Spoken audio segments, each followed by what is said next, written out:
Hello, everyone, and welcome to the first ever Student Maker Day from the Long Island Explorium and Maker Faire Long Island. Thank you for joining us, and thank you all for our wonderful makers that will be donating their time and energy to this incredible day.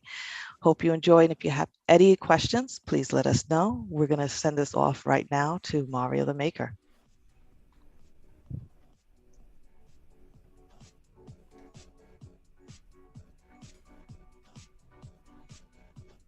Hello, hello, hello. Good morning. If you don't know who I am, my name is Mario the Maker Magician. I absolutely love making things. So if you see around me here, there are all kinds of things that I make. My heart and joy is robotics and magic together. So I need your help right now. If you can see me, please shake your hands like this so I know that you are with me. Let me see who's with me. I see some people. Oh, look at this. Yes, there are people with me today. Fantastic. If you're excited about Student Maker Day, then give a round of applause, because I want to see who the most excited is, because I'll be picking someone in a moment. All right, there's some people excited. Fantastic.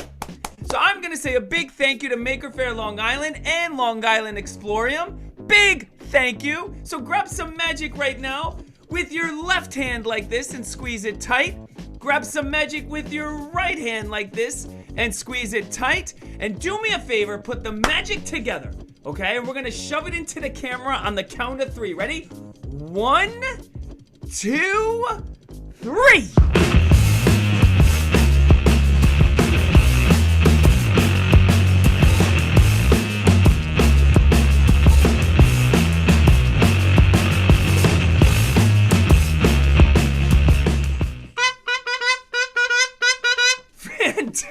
Fantastic. Hello, friends.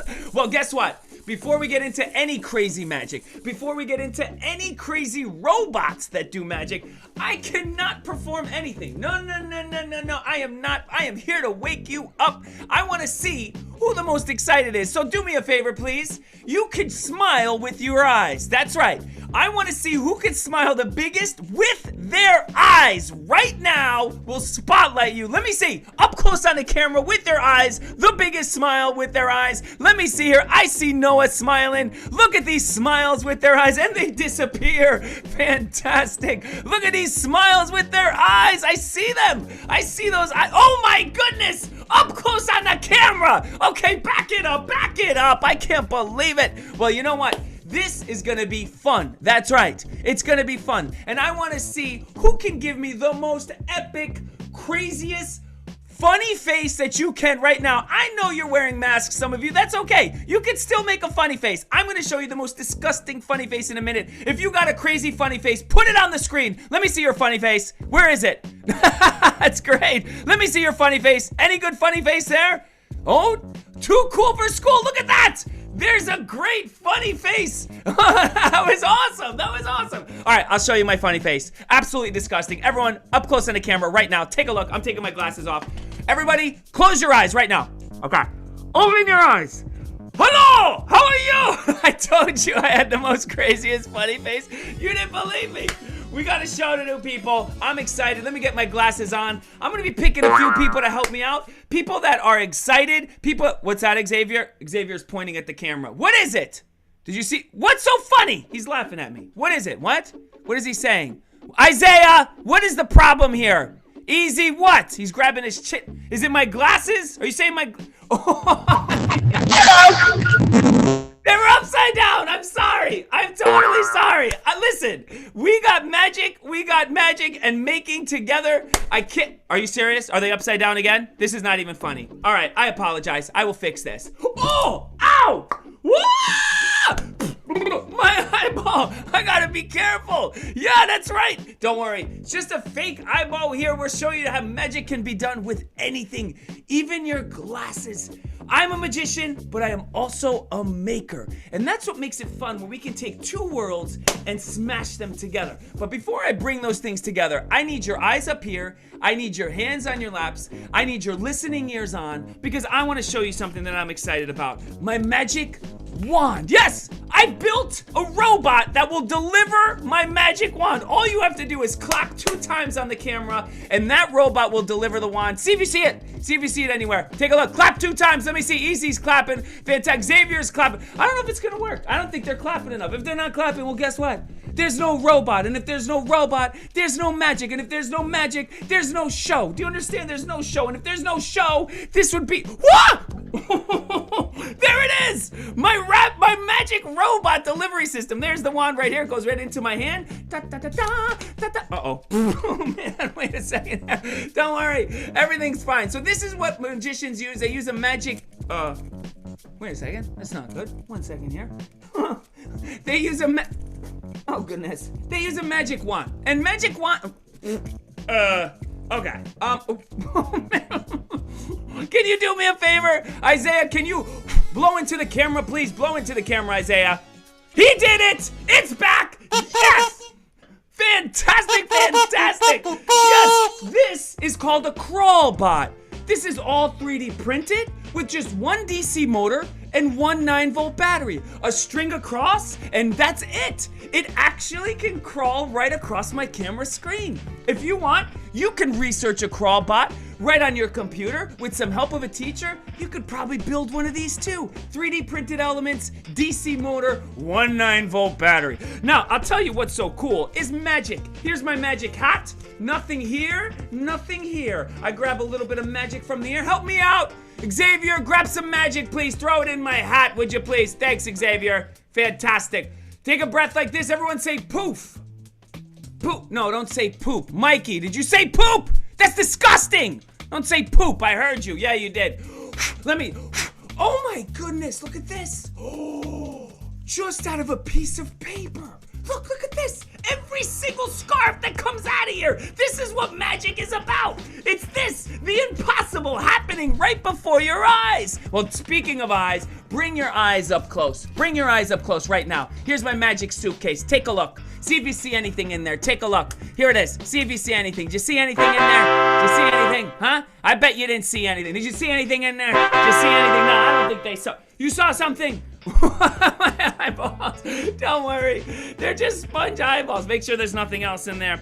We got a show to do. Oh, make sure there's nothing else in there. We got a show to do. What is easy? Don't pick your, are you picking your nose? Oh my goodness, I don't know what's happening here. It's embarrassing. Grab some magic with your hands like this. Do it, move it quick. Grab some magic. Throw it inside the suitcase. Throw it in there. Take a look. I snap my fingers, look. And look at that. There's a coin. And this is a special coin. Look at this. This is a 3D printed coin that I made on Tinkercad.com. Who's heard of Tinkercad? Raise your hand.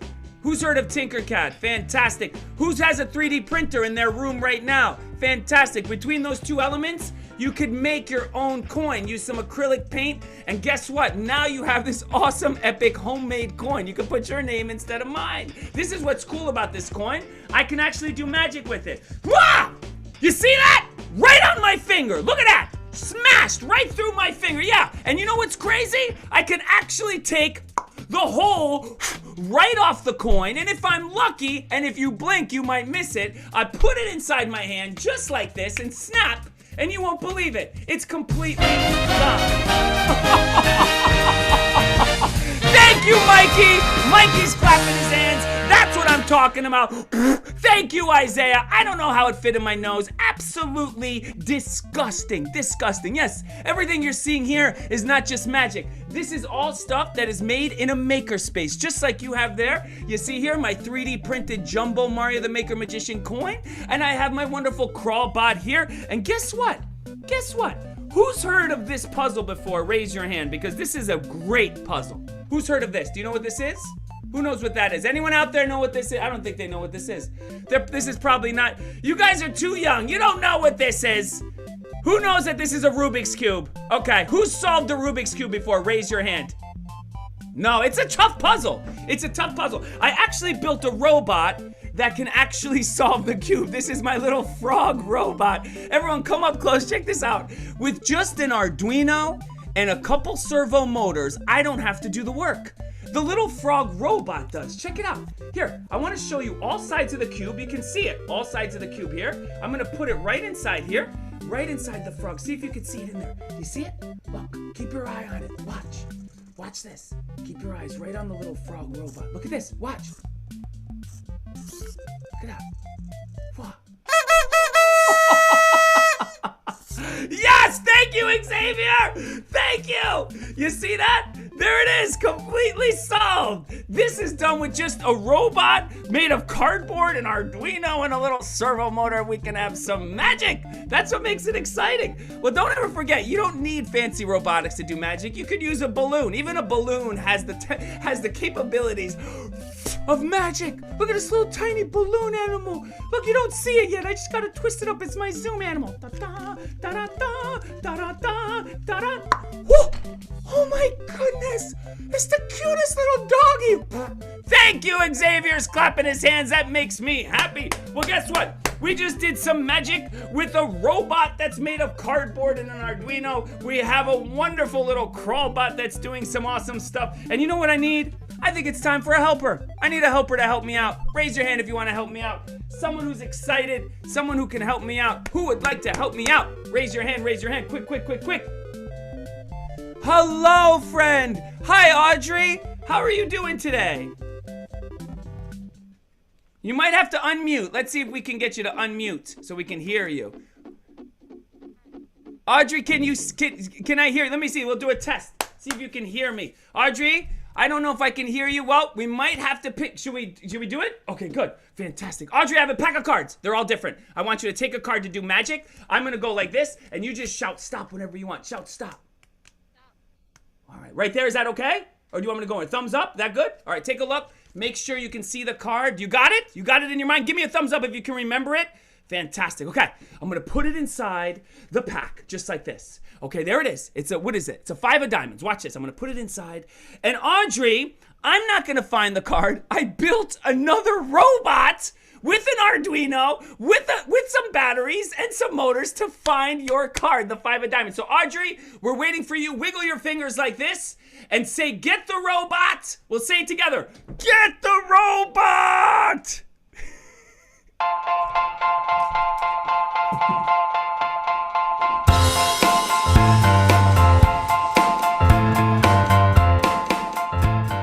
Here it is, my little cardboard robot.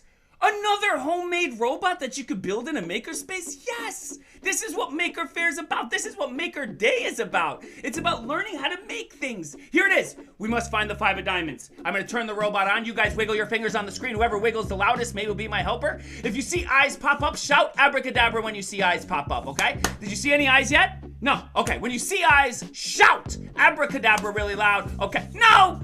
Isaiah, when you see eyes pop up, that's when you shout, okay? When you see the eyes. All right, you guys, if you're shouting randomly, you're gonna break. Ow! You're gonna break my. Ow! You're gonna break my robot. So that. Oh my goodness. Okay, this is not funny. I built this a couple weeks ago. Ow! Okay, we need to follow directions, guys. Help me out. Let me see if I can fix. Oh! His mouth just opened. This is not good. This is not good. Okay, guys, let me see. Let me see if I can fix this. Wait a second. Wait a second. Oh, man. I just dropped all the cards. Okay. Wait, what was the card? Was it a 5 of diamonds? Is this the 5? I know, this is terrible, Xavier. I don't know. Does anyone know where the 5 is? Does anyone know? I have no idea. What? What are you saying? In my mouth? There's nothing in my mouth. Nothing in there. What? In the robot's mouth? Oh, my goodness. You're saying the one card that is stuck in his mouth out of all the cards flew in the air is the 5 of... No, that would be actually an insane miracle!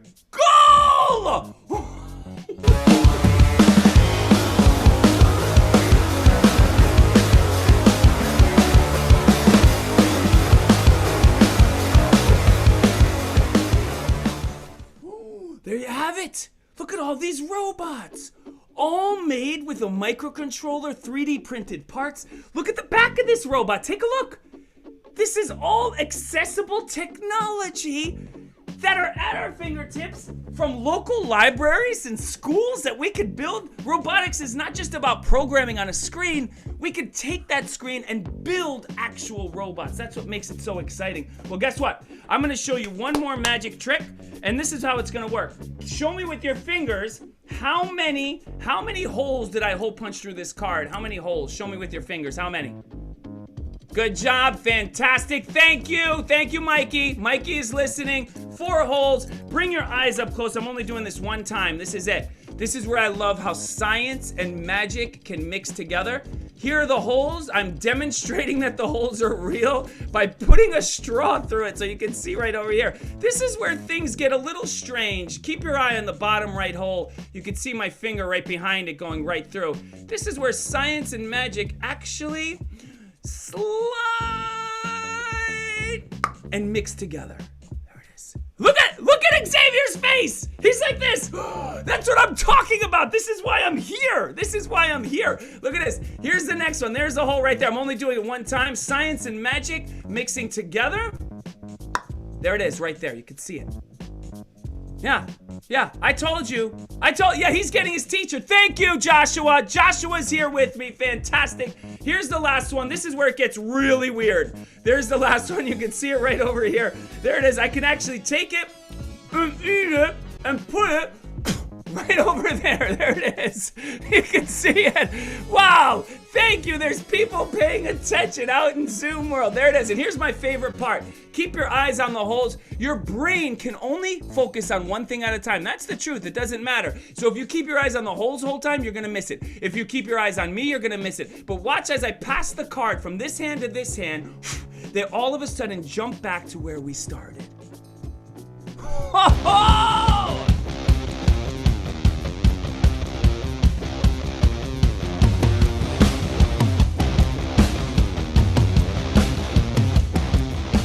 Who's having a good time? Show me with love right over here. Fantastic. Why am I here? I'm here to show you, listen, when you build your robotics, when you make things, don't think it's just a two-dimensional thing. We can build robots that actually entertain and make people laugh. We can build robots that do magic tricks and bring laughter and joy. This is what making is about to me. So don't ever forget, all it takes is 3 things for me. 3D designing, 3D printing what you design, and animating what you make. Do me a favor, weave your fingers like this for me right now and tap your chest like that. Everyone say, do what you love.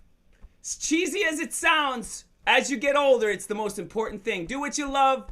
Use what you have. Show me your muscles. Use what you have. And don't ever forget. That's right. Look at that. Use what you have. And don't ever forget. Have fun. If you're not having fun, you're not doing it right. Do what you love. Use what you have. I'm Mario the Maker Magician.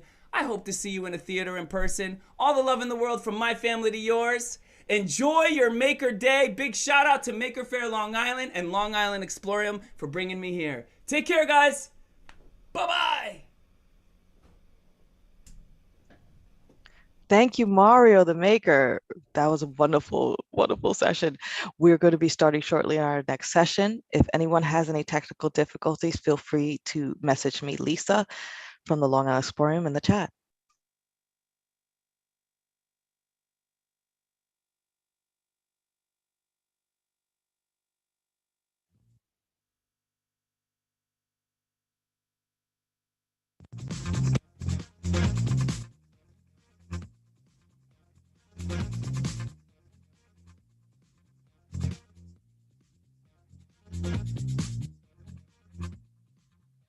Dave Maiolo here, and welcome to our virtual edition of That Physics Show. We're so glad you're able to join us wherever you are, all right? Hey, before I get started, with all this great equipment behind me to show you the world of physics, show you all the physics that you probably already knew already, show you those laws and rules that we have in physics. Before we get to all of that, let's just talk about physics for just a couple seconds, right? Just a couple seconds.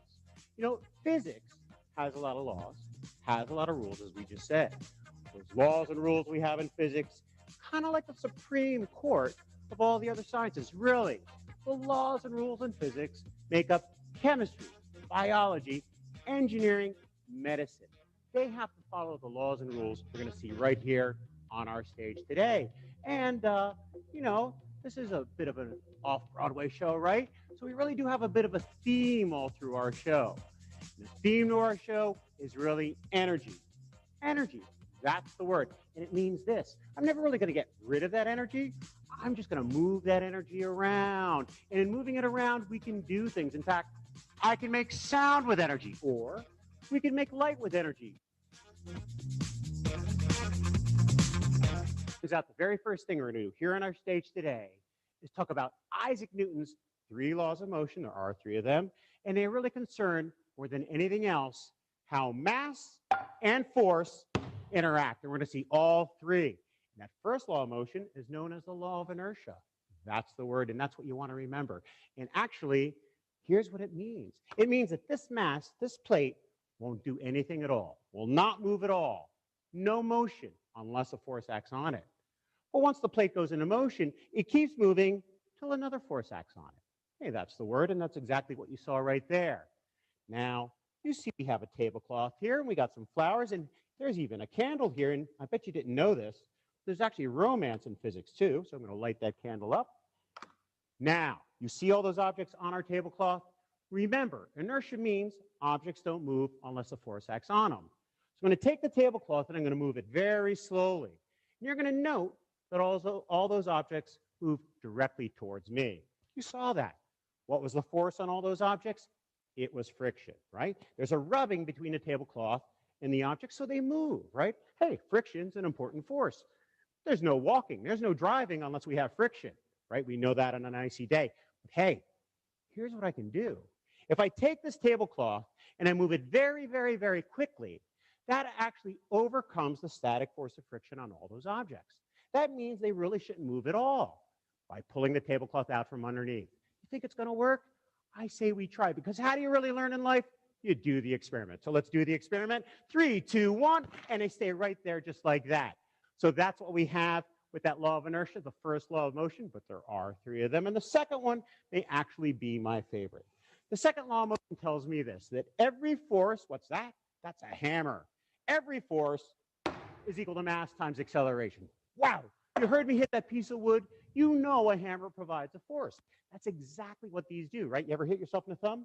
You know what hammers do. So, force is equal to mass times acceleration. Oh my goodness, a physics equation. That makes it really scary? No. It really just models exactly what we see in life. Let's break it down. What do I have right here? That's a sponge. That's our light mass. Piece of wood, that's our medium mass.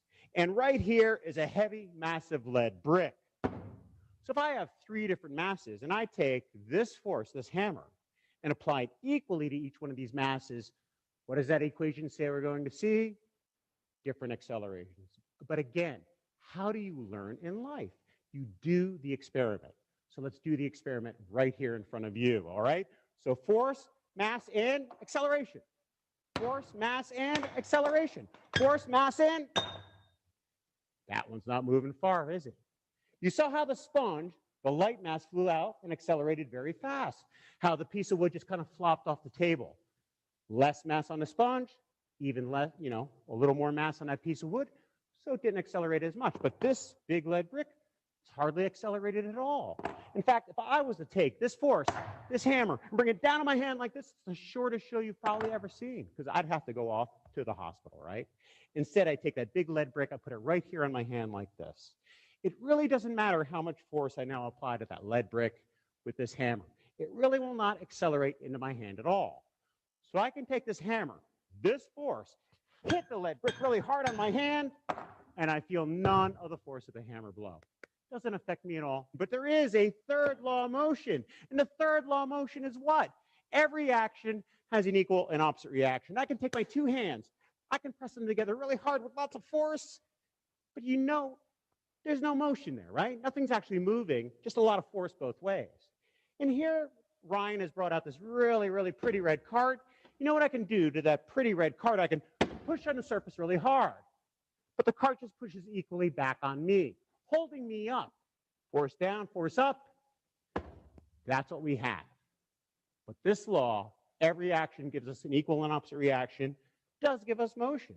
And when does that happen? Well, what's in my hand right here? That's a balloon. What is it now? It's a balloon filled with air. And have you ever done this experiment? Probably, right? I'm going to take the balloon and I'm going to let it go. The balloon's going to go in one direction, but what's the air going to do? It's going to go the other way, which is why you get motion with this law. Every action in equal and opposite reaction. 3, 2, 1, and off it goes. But that's not so exciting. Let's try the exact same experiment with this. What's this? This is a fire extinguisher, right? Filled with lots and lots of CO2 under very, very high pressure. Lots and lots of force. I'm going to take all the force in this fire extinguisher, and I'm going to go ahead and I'm going to hit that sail right there with all that force. Now, as you're watching, I want you to tell me, what direction does my cart then go in when I do this experiment? Hey, you don't have to, I won't know what you're thinking, but think to yourself. But let's do a physics survey. Who thinks I'm headed that way? Who thinks I'm headed that way? Who thinks I'm headed this way? Who thinks I'm going, well, sooner or later. Not today, I hope. By the way, this is going to be an extremely loud noise. So let's see what we get here. And it's just like a grenade. You actually pull the pin. There's that much force in here. So let's do our experiment, all right? 3, 2, 1. Which way did I go? Nowhere. The only thing that happens is your butt gets really cold because it goes right down your shorts. Now, why? You saw and heard how much force I put on that sail, but there's no actual motion. But of course not. You don't push on yourself and go into motion. That's not how this law and rule works, right? In fact, what do we have to do? Well, this is why we have Ryan. Because Ryan is now going to stand directly behind me, sound headphones on, with that sail. And all the force of this fire extinguisher is going to come out and hit that sail now, but it's not attached to that cart anymore. What direction is this cart now going to go in? That way. That's obvious. But let me ask you this. Does Ryan have to be behind me here with that sail for me to go forward? And the answer is no. Right? There's nobody in outer space standing behind rockets. That's a lousy job to have. But we gave this job to Ryan because we want you to see how much force is on me and him as we do our experiment, okay? So you can see us both for a second, but let's see some rocket motion in action. 3, 2, 1.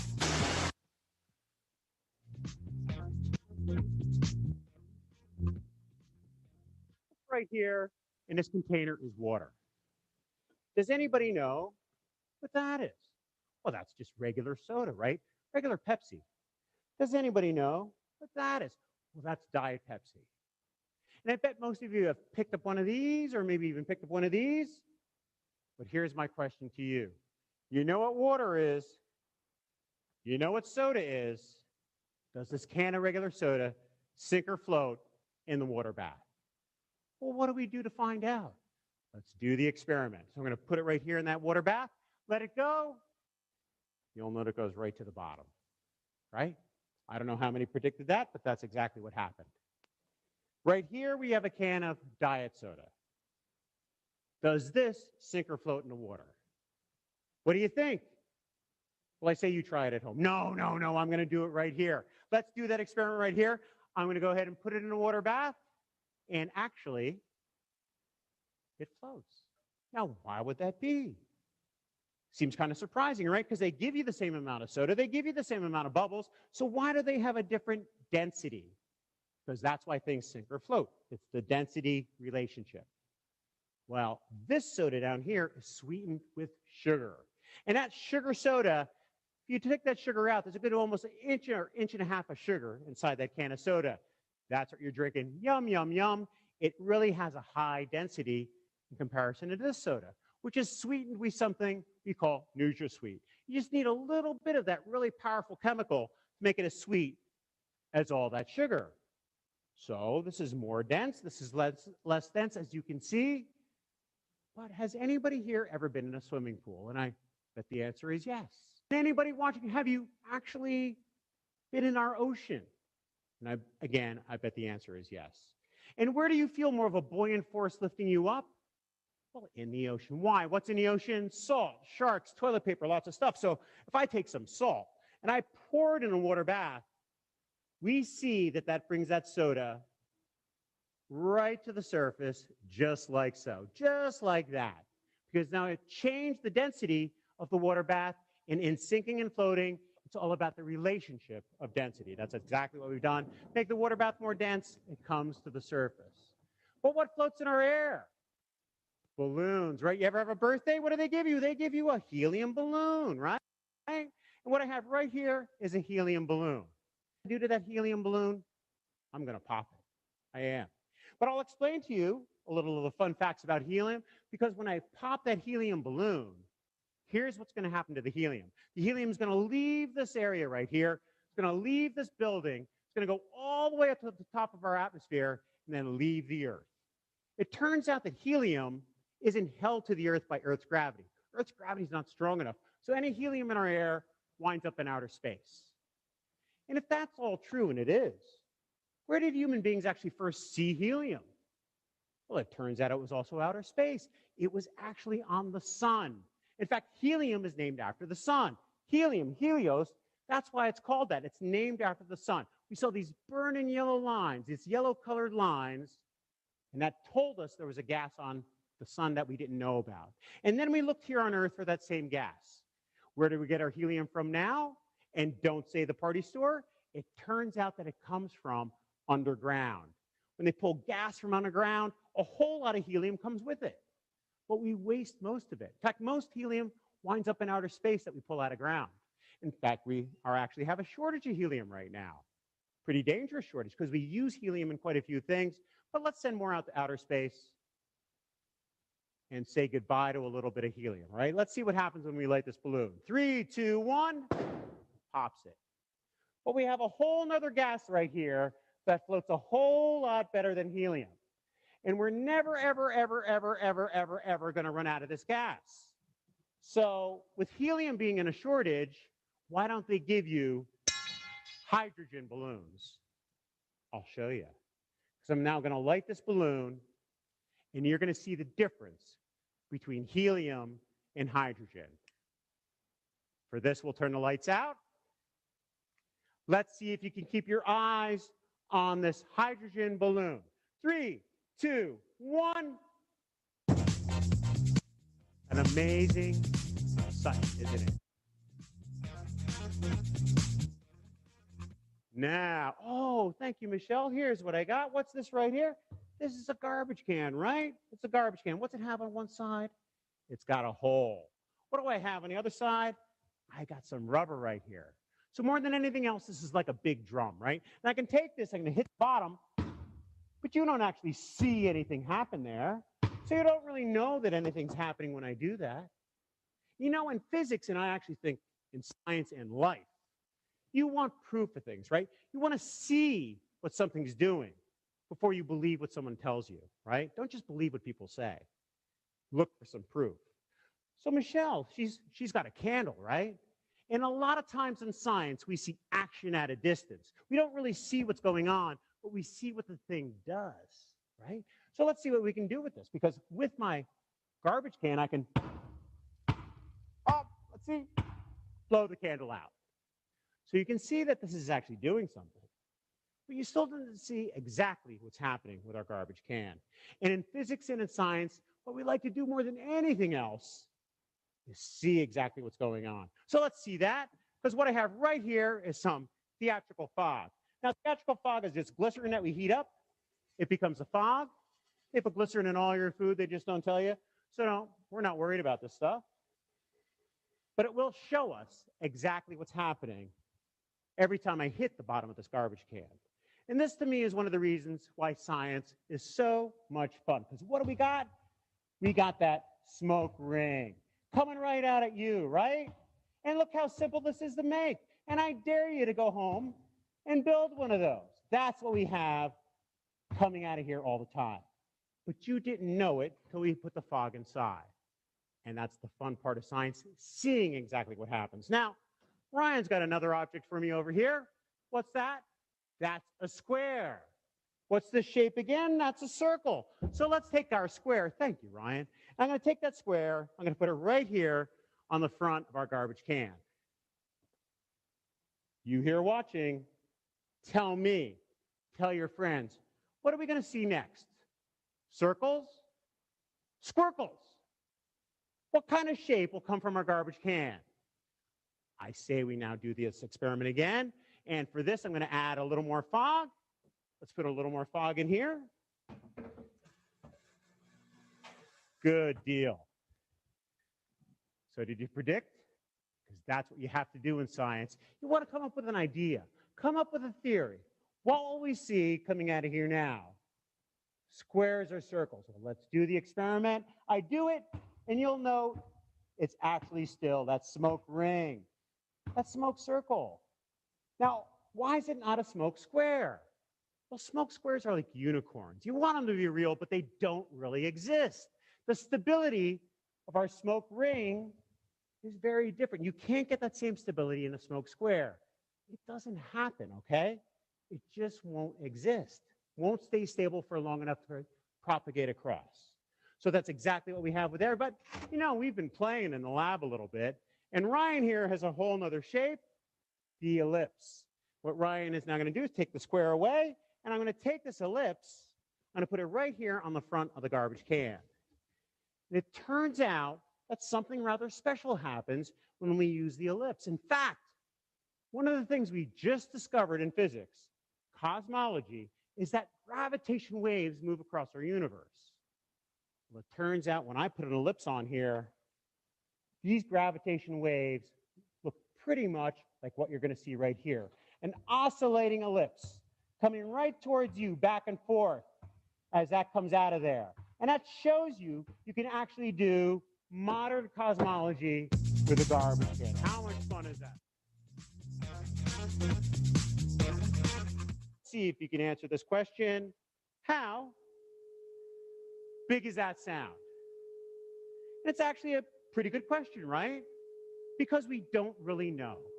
We know how loud a sound is, how low a sound is. We measure sound through decibels, but we don't measure the size of sound usually as human beings. Why not? Because we don't see sound as human beings, right? You don't really know how large it is because that's not how we measure it with our ears. We basically have to see something to know how large it is, right? So we know an elephant is really large because we can see the elephant. We know a mouse is really small because we can see the mouse. And you don't see this sound. Or here in our show, we're going to show you exactly how large this is. And how am I going to do that? Well, I'm going to use fire, of course, and you knew that already. Just like that. I'm going to make this a nice even flame, just like this, right across the top of our tube. And now what I'm going to do is I'm going to put that sound energy back inside the tube. And when I do that, we see the size of that sound. That's exactly how big this sound is. And it looks just like a rope slinky, doesn't it? As a wave motion going up and down and up and down and up and down. If you could see that wave of sound coming to your ears right now, you would see that. And it's beautiful, right? And it's just a wave motion and kind of fun to see. But here's what we can do. I can change the tone of the sound. I can go higher in pitch, right? And when I do that, I want to ask you, what happens to the size of our sound? Well, I say we do the experiment. Predict to yourself what's going to happen and then see it. Higher sound, smaller wave. And I can go lower in pitch. And when I go lower, you see we have a bigger wave, right like that. So the low waves in sound, they're big waves. The high frequency sounds are small waves, as you can tell with our flame tube that we have right here in front of you. All right? But this is just one tone we're putting in our tube. And what might be fun is instead of using one tone, is to use a song. And I know you all have your favorite songs. I realize that. And you know what? I'm not going to play any one of them. Instead, I'm going to play a song that you might hear if you've ever been in a wedding. Let's see if you can hear the song and see the dancing waves of a song in our flame tube. There you go. And you can see that the tube reacts by giving us that large wave. And now all these different ones the dancing waves of a song in the flame tube. And that's exactly what we have in this. It's a beautiful example of the waves that you can have inside and how you can see all those different waves. In physics and in science, when we discuss temperature, we're really discussing energy. We really are. We think of high temperature as high energy, low temperature as low energy, right? We think of a thermometer as an energy scale. And what I have right here in my hand, well, this is nitrogen. But this is nitrogen at minus 300 degrees. So it becomes a liquid at minus 300 degrees. And you can see it's kind of steaming out the top. And as I pour it out, it hits the floor and expands quite a bit. It turns out the nitrogen expands to 700 times its size from a liquid to a gas. And like we say, this is low temperature, but again, low energy. So anything I put in here loses its what? Its energy. So that's what we want to see right now. And the most common question I get from people when I do shows, and I do a lot of shows, they all say to me, hey, what happens when you put your hand in the liquid nitrogen? Well, I'm not going to do that one. Instead, I'm going to do this one. What's this? This is a hot dog. And am I a hot dog or what? Oh, yeah. And this is a room temperature hot dog, right? It's not frozen or anything. About the same temperature as me. If I press on a hot dog, it just crushes. And that's exactly what would happen to my body, my hand, if I pressed on it hard enough, it just crush. I'm meat just like the hot dog, so it would crush. So if I take a hot dog and I leave it in the liquid nitrogen for a period of time, this is exactly what happens to the hot dog. This is a minus 300 degree hot dog, all right? You can see the steam coming off the hot dog, but you can also note that this is exactly what would happen to my hand. Smashes and crushes just like that. I could do the experiment twice. I got two hands. I couldn't do it again. So people see me use this stuff in shows, and usually after a show, a child will come up to me and say, hey, where can I buy myself some liquid nitrogen? I'd love to have a little bit of fun with this stuff too. No, you don't want to play with this stuff. It's actually really dangerous. Well, a lot of people die every year by playing with liquid nitrogen. What do they do to die? They drink it. A really bad thing to do. Because what happens is it expands inside your body, 700 times the size, your insides explode. A nasty way to go. You can also get a very severe burn by the liquid nitrogen. Worst burn I ever had in my entire life was liquid nitrogen. And how did I get it? Got inside the glove I was wearing, held it against my skin for 10 seconds as I pulled the glove off. Took 2 months for that burn to heal. But I can do this. I can pour the liquid nitrogen right over my hand like that. You notice that the liquid nitrogen just rides over the warm air on my hand. Never actually touched me, so I didn't get a burn. But what happens if I pour it into my hand like this? Worst burn in my entire life. So you got to be very careful with liquid nitrogen. Well, we do want to see what it can do. So let's take a look at what it can do to some everyday things. What do we have right here? Well, that's a banana. And what's that right there? Well, that happens to be a banana split. And what do we have right here? Well, these are flowers. And don't we all love flowers? But that's a room temperature flower, right?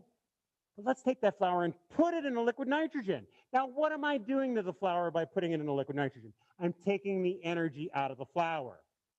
And there's nowhere on Earth that's really the temperature of liquid nitrogen except the lab.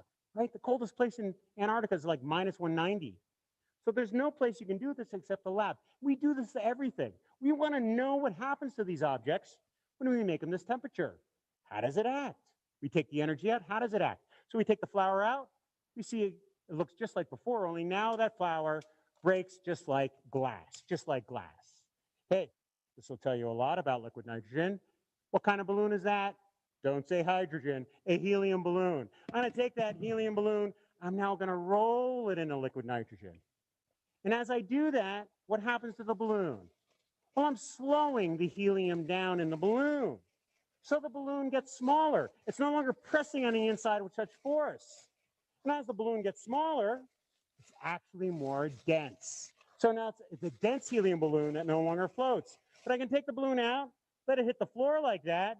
You'll note that the balloon starts to re-expand. And as it re-expands, it becomes less and less dense until finally the balloon can come up off the floor, re-expand, and come right back up. Helium balloon lives again. There you go. Everybody likes that. Now, this will also show you a lot about liquid nitrogen, because remember, it goes 1 to 700 times its size from a liquid to a gas. So if I take it, pour it in a tube like this, you can see that as the steam pours out the top of that tube, you get that expansion coming out the tube. There's a lot of energy in that expansion too. In fact, I can use that expansion right now and that energy, try to cork it, it becomes a liquid nitrogen cannon. Watch out, Cap.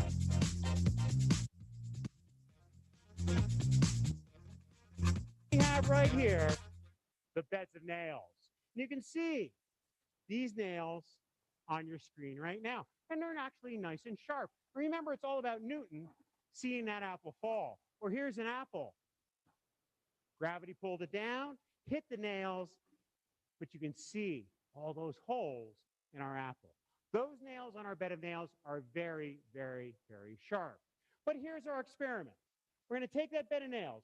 We're going to put it right down here on our floor, right down there. I'm going to take my body and lay it across that bed of nails. We then have a second bed of nails. We're going to put the nails down on my body. And I'm going to take Michelle, who's going to stand on me. And I'm going to be a Dave sandwich in between the beds of nails. Will I be okay? Well, I say we do the experiment and find out. Let's find out. So down here I go, on our bed of nails. And every bed needs a blanket. Mine just happens to be more nails. Right down there on my body. Yes. Oh, good. Now, I'm a Dave sandwich in between two beds of nails. And Michelle is going to add her mass to our beds of nails. And notice, I'm just fine. I'm perfectly okay. It doesn't really matter that Michelle is standing on me like this. I feel just great. No, I'm kidding. But she can get on down. Thank you, Michelle. At home, a big round of applause for Michelle. Now, we're going to take that off. And remember, our saying is in our show, That Physics Show, it's not magic, it's physics. So let's see what we mean by that. Because that looked suspiciously like a magic trick. But think about it this way. I weigh 200 pounds. If I lied down on a bed of nails with one nail, that'd be 200 pounds of force on the one nail. More than enough to pop that nail right through my body and kill me. Let's say my bed of nails had 2 nails. Well, there's 20 pounds of force on every one of those nails. More than enough to go right through my body and kill me. Let's say my bed of nails had 100 nails. 2 pounds of force on each nail. That hurts a little bit, but it won't go through human skin. You actually need about 12 pounds of force on a nail to go through human skin. Hey, I'm a scientist. I did the experiment. It was a bad day, but I can't help myself. So this is something really similar to me. Thin skin and filled with hot air, just a balloon. And this here is a whole lot of nails. Will this balloon bust on all those nails? I'd like you to predict, because it doesn't. There's not enough force in any one balloon, any one nail to go through the skin of the balloon. Here we have one with half as many nails, doubling the force in every one of those nails. Will the balloon bust this time? I say we find out. Do the experiment.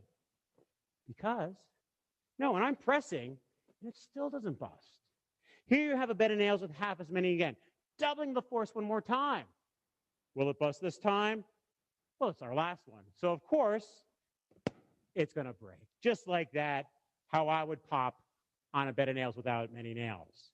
Now, for our last demonstration, we're going to ask Ryan to go ahead and lie down on our bed of nails. Thank you, Ryan. He's quite comfy, right?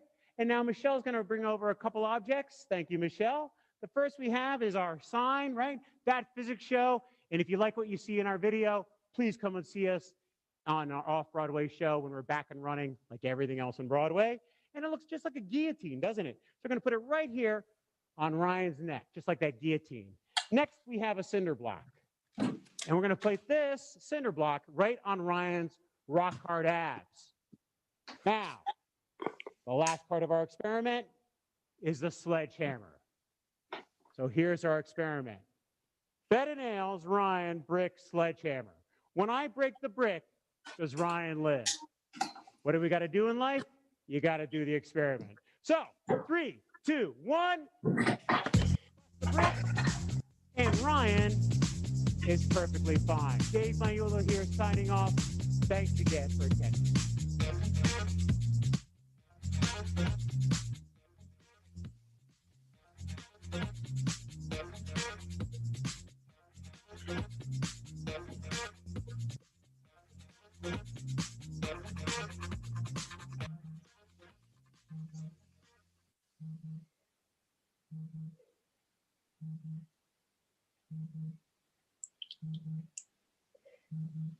Hello, everyone. Hello, artists. My name is Philomena Jack. I am an artist, a teacher. I'm a street artist. You can see in my background here a sample of some of the street art I've made. And I love that we've been looking at science and magic. I have a presentation for you that if you're able to follow along, all you need are some crayons, a pencil, piece of paper, maybe something to draw a straight line with, but you could watch along and do this at home later. If you have chalk, you could do this on your front steps. If you have some paper, you can create this when you're at home. So if we look at my background, so here is a large mural that I created. It's called Dragonfly Love. It's located in Elmira, New York. I've done murals all over New York, up and down, and other places in the world. But you see those bubbles that I've got going on there? That's a 3D effect. It's an optical illusion. So our eyes interpret that as something that has depth, 3 dimensions, like your hand has 3 dimensions. Your piece of paper, it's mostly 2-dimensional, right? It looks like width and height. So we are using some optical illusions to create the effect that it looks like those bubbles are coming right off the wall. Does it look like they're coming right off the wall? I think so too. So I'm going to switch my camera around and I'm going to show you my work surface. I've got some paper and I've got my crayons out. I've got a pencil. I've got a straight edge. I'm going to flip my camera around and we're going to work on this all together. So follow along, play with me, and I can't wait to see what you make. So hold on, folks. I'm going to change my background, virtual background. None, please. Now you're in my art studio. And now I am going to change my camera around so that you can see my surface. So you should be getting your crayons out, your colored pencils. Chalk would work as well.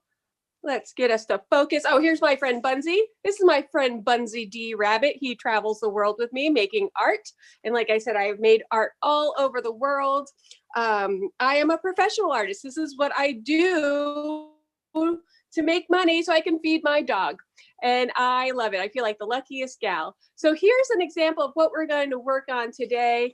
Here's another example I did with some chalk. So this is still pretty smushy. I can move this around with my finger. So you could do this with chalk on your sidewalk at home. You don't need a ton of colors, or you can make it the rainbow. Side note, rainbow is my favorite color. So we're going to work on something like this today. So what you need, my friends, my artist friends, and we are all artists here. We need a piece of paper. We need our fingers, our phalanges. We need something that is straight so we can make some lines. And I am going to be using my crayon. So when you're choosing your colors, even if you just choose one hue is another word for the name of a color. So pick something that's like a light and a dark. So I've got pink and red. I've got peach and orange. I've got light green and dark green. I've got lavender and dark purple and a black. So just pick. Let's say we're gonna pick, I'm gonna go orange and peach. So you need a light color and a darker color, and you'll also need a black, whatever crayon or colored pencil. So you could do this with colored pencils. You could do this with chalk if you wanted, but just pick out your 2 colors for now and grab your pencil. So there is a big difference, my friends, between sketching and drawing. when we are sketching, oftentimes we hold our pencil off to the side and we'll make very light marks, very light marks. When we are drawing, we often hold our pencil like this. We may still do this, and we make really strong lines. What I would like you to start by doing today is by sketching. So you may not even see this up on the camera because of my studio lights, but we are going to start by sketching. Ideally, you won't see the pencil marks at all when we're done, but maybe you will, and that's okay too. So I'm going to flip let's get Bunsy. Bunsy, you can help us today, okay? Thanks, buddy. I love my Bunsy rabbit. He and I teach art all over the place. We travel all over the world and make art together. Okay, so the first thing we're going to do is we're going to draw some circles. So on my samples here, I had 3 circles. Now you could take something, focus up, camera, focus up, camera, focus, magical focus. Oh dear, please focus, camera.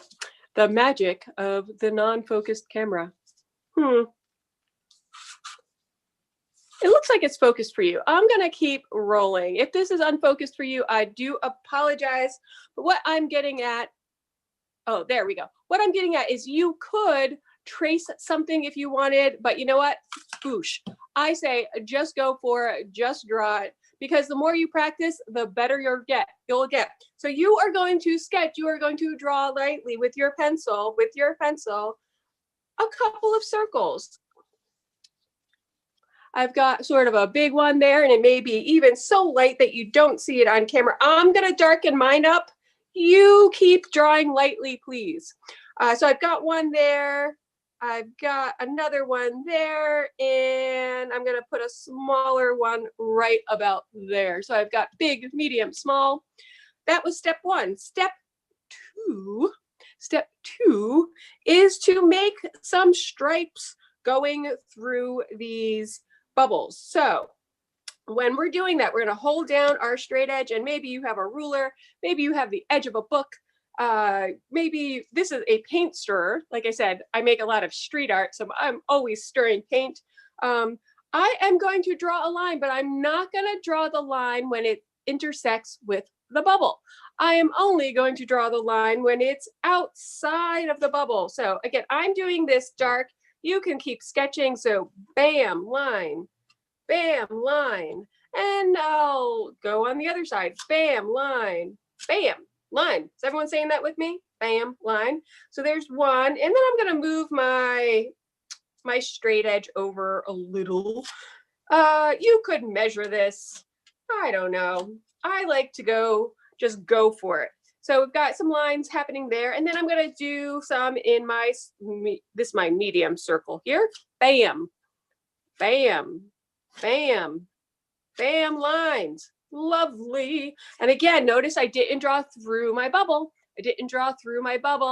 I am just drawing outside of the bubble. So now this one I'm going to have to be a little bit more careful because it's smaller. And I'll move my line over a little bit. Boof, boof. All right, we have that. We've got lines following along. So step 1, we made some shapes, some circles. Oh, and P.S., this will work with just about any shape you do. So if you wanted to draw your hand, if you wanted to trace your hand, that would have worked too. But I'm a gal who loves bubbles. I love bubbles. So that's why we're working on bubbles today. All right, so here is part of the magic. So we had magic and science already today. So I feel like we are adding the arts to this. Magic, science, arts, amazing. So this is our next step. Anywhere that we have a line, we are going to draw a little,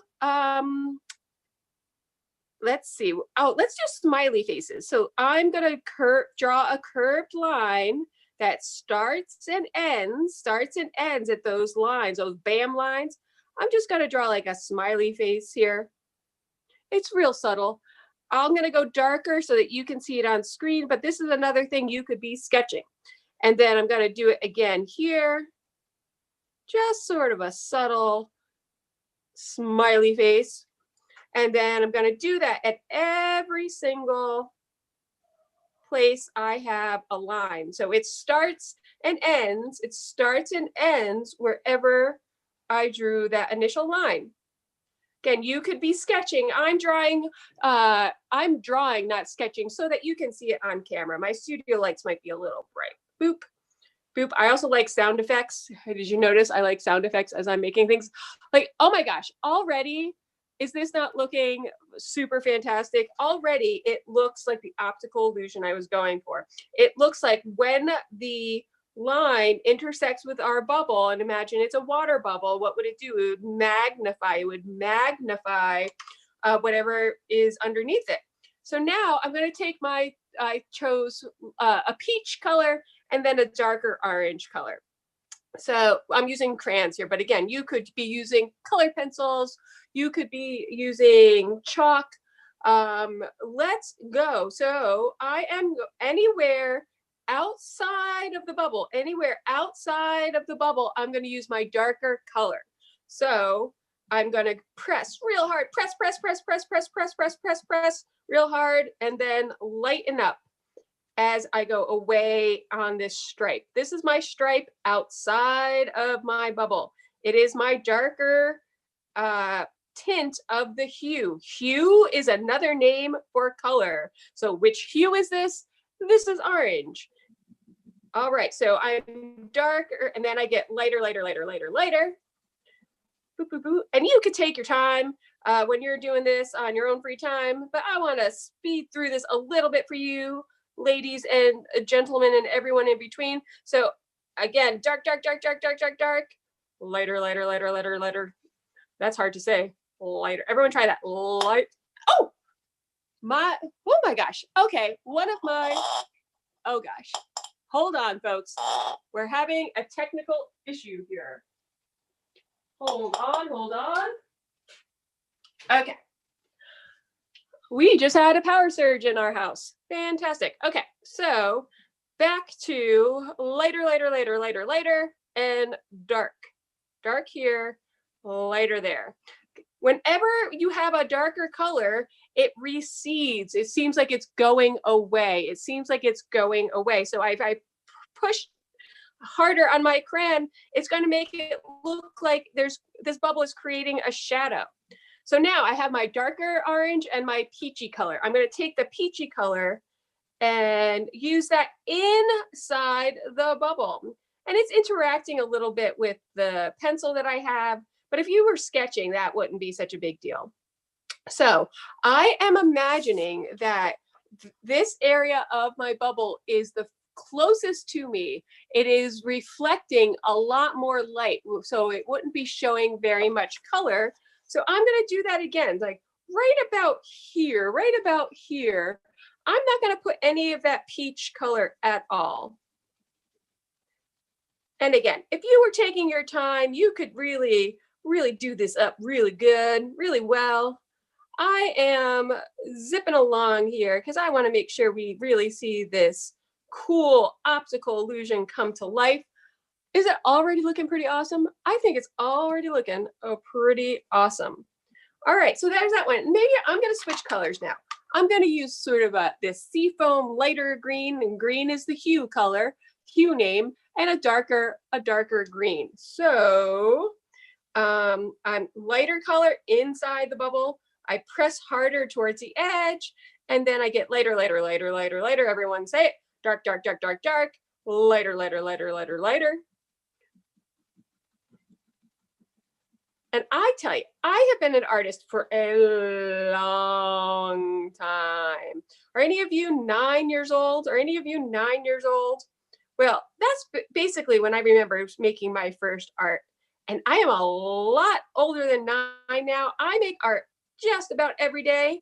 And even though I know how these optical illusions work, they still amaze me. I still feel like, wow, that's wonderful and weird and exciting. And I love playing. So I got my lighter one, now my darker one. Again, my darker one is always outside the bubble on the line. So darker, a little bit lighter. and a little bit lighter. So that mural I showed you in the beginning, called Dragonfly Love. You can stand in front of that dragonfly and take a selfie. And the bubbles in the background, this is the same exact technique I used, though I had to do some of it on tall letters and cranes, because that is a big mural. But it's the same technique. I dark, and then lighter. I kept an area open towards the center to make it look like it was extra shiny. Lighter. All right, I'm gonna go on to this middle one. I'm gonna use a lavender and a darker purple as my hue. My hue is purple.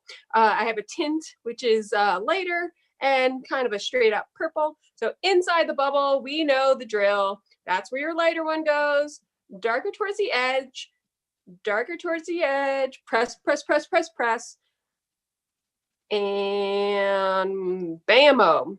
Oh, here's a fun artist tip. So if you're using crayons or this, especially for colored pencils, if you turn your tools every once in a while as you're coloring, they'll stay sharper longer because you're using each of the sides of your tools. So keep turning your crayon or your colored pencil or your piece of chalk as you're using it, and it'll keep that point pointier. Bam, that's worth price of admission right there.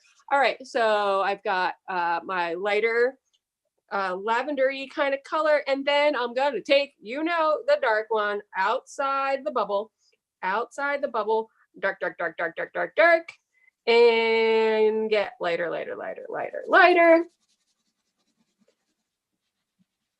Does it look like magic? I feel like it looks like magic. Again, you can do this with any shape you like. So start by sketching lightly your shape, and then take a straight edge and draw lines around the shape. And then anytime one of those lines intersects with the shape you've made, you're gonna curve the line. And I said smiley faces, but you could make it like rainbow shape like this. You see, it works that way too. Lighter. All right, we've got this last one here. I think I'm going to use pink and red. And hey, here's another artist tip. When you break a crayon, don't be sad. You now have 2 crayons. You can share one with your buddy. How lucky are you? So inside the bubble, light pink. And again, I'm pressing a little bit more and then getting, say it with me, lighter. Dark, lighter. And then I'll take my red crayon, because the hue red is in general we conceive it as darker than pink. And this would be fun. You could switch up the colors. You can completely switch up the colors. Like maybe the optical illusion you're creating is, let's say, black and white stripes and then colors inside the shape, that when you get the optical illusion that it also changes color. You could play around with this. This looks so amazing as chalk art. So if you have some chalk, and you have your front steps or a safe place on your driveway, ask the adults around you first if there's a safe place for you to do this on your at your house. Give this a go. Okay, so final step. I'm gonna take my black crayon here, and again, you could do this with a colored pencil, and I am just going to make the bubble itself have a bit of a shadow. So I am working on this right here, or if we look at this sample, this right here, you can see with the chalk, you really can get some beautiful blends because you can just use your fingers to move everything around. All right, so darker, and then say it with me, lighter.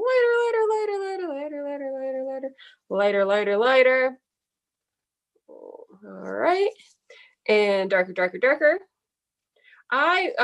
Yesterday, like I said, I'm a street artist. I legally make art on buildings and electric boxes, and I've made art on walls in schools.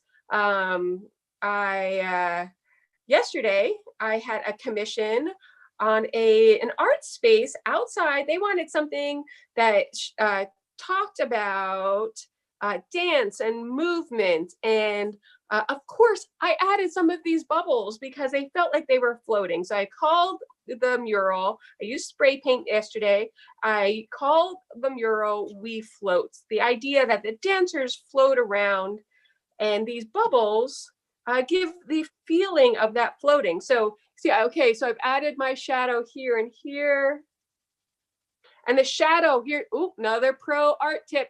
The shadow always touches the object. The shadow always touches the object. I dare you to go outside and make a shadow with your body and try to get your shadow to not touch your foot. I dare you. I don't think you can do it. If you can do it, let me know, because we have got to have to call NASA because maybe you were floating. So darker, darker, darker, and lighter, lighter, lighter. And I want you to also notice that I've called you all artists. Even if art isn't your favorite subject, or you don't want to study art if you go on to more schooling, or you don't want to do art as a profession, I am calling you all artists because I truly, truly believe we are all artists. We are all artists. We all have the ability to make art. When we are little kids, someone hands us a crayon, and you know what? We don't have to be instructed. We know exactly what to do. So here I'm going, my last step. Oh, my second to last step.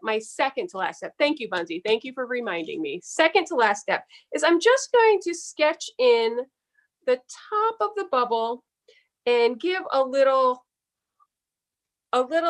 smiley face just to show the curve. So I'm sketching in with my black and down here a little bit, and just a little curve here again, and a little curve. All right. Now we are on to the last step, my friends. The last step. This is sort of like how you give yourself a high five. I want you to sign your artwork. So even if you don't think it is the best artwork you've ever seen, I don't care. You tried. You know how the students in my classes get an A? They try. It's not that they've made the most wonderful, perfect, blah, blah, blah, the most wonderful, perfect circle, or the most wonderful, perfect rainbow. It's the fact that they tried. That's how they get an A in my class. Okay, on to the last step. Ready? Grab one of your tools. I'm going to take the purple. And I want you to sign your artwork. Always know that doing a thing is worthy of you signing it, because you tried, because you maybe experimented, because you used your brain muscles. And I'm excited that you used your brain muscles. How we doing? Are you having fun? If you have any questions, you can find me all over the internet. I am Philomena Jack. I would love to interact more with you and see what kind of art you're making. My friend Bunzi and I want to wish you a super good day. Have a great day. Enjoy the Maker Faire. Bye.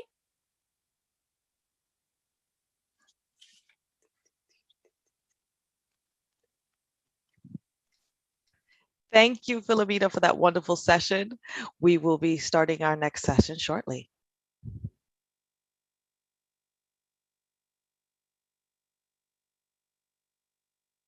Fourth and fifth graders all over the place. That's why I am so excited that the Long Island Explorium and Maker Faire Long Island invited me to come down and be part of your Student Maker Day today. Oh, we're going to have so much fun. My name is Larry Moss, and I want to share with you, I've been a maker my whole life. From the time I was your age, I've always gone out of my way to make my own things, to solve my own problems with the materials I could find around me. That's why I can't wait to show you me today. The only thing is, before we get started, I do have one really important rule. It's a rule that I always ask all of my audiences to follow. And that rule is that you have to have fun, because if you don't, I might ask you to leave. I mean, I don't want to bring down everybody else here that is enjoying themselves. So work with me. I promise we're going to have a really good time. See, the story I wanted to tell you was one that goes back to when I was really little. I think it was actually when I was smaller than you guys. It was when I was just starting school. And I remember every single day the school bus would come in the morning, I'd get on the bus. And when the bus left, or, I'd wave bye to my mom and I'd not see her until the end of the day. Well, there was this one day that I remember as I was getting on the bus, my mom said to me, said, I have a meeting after school today. And if the bus comes back and you don't see me standing here at the end of the day, don't worry about it. I'll be right back. If you don't see me, do what you do every day. Get off the bus, walk up to the house and go in and wait for me inside and I'll be right back. Well, sure enough, that day I got off the bus. I looked around, my mom wasn't there. And you can imagine I was pretty little at the time. So I was a little worried at first. And then I was like, no, that's okay. She told me this could happen. She told me she might be a little late. So I figured I would do exactly what I do every single day. I walked off the bus. I walked right up to the front door of the house. I walked through the door. Well, I opened it first. And when I got inside the house, I looked around and I realized there was nobody there.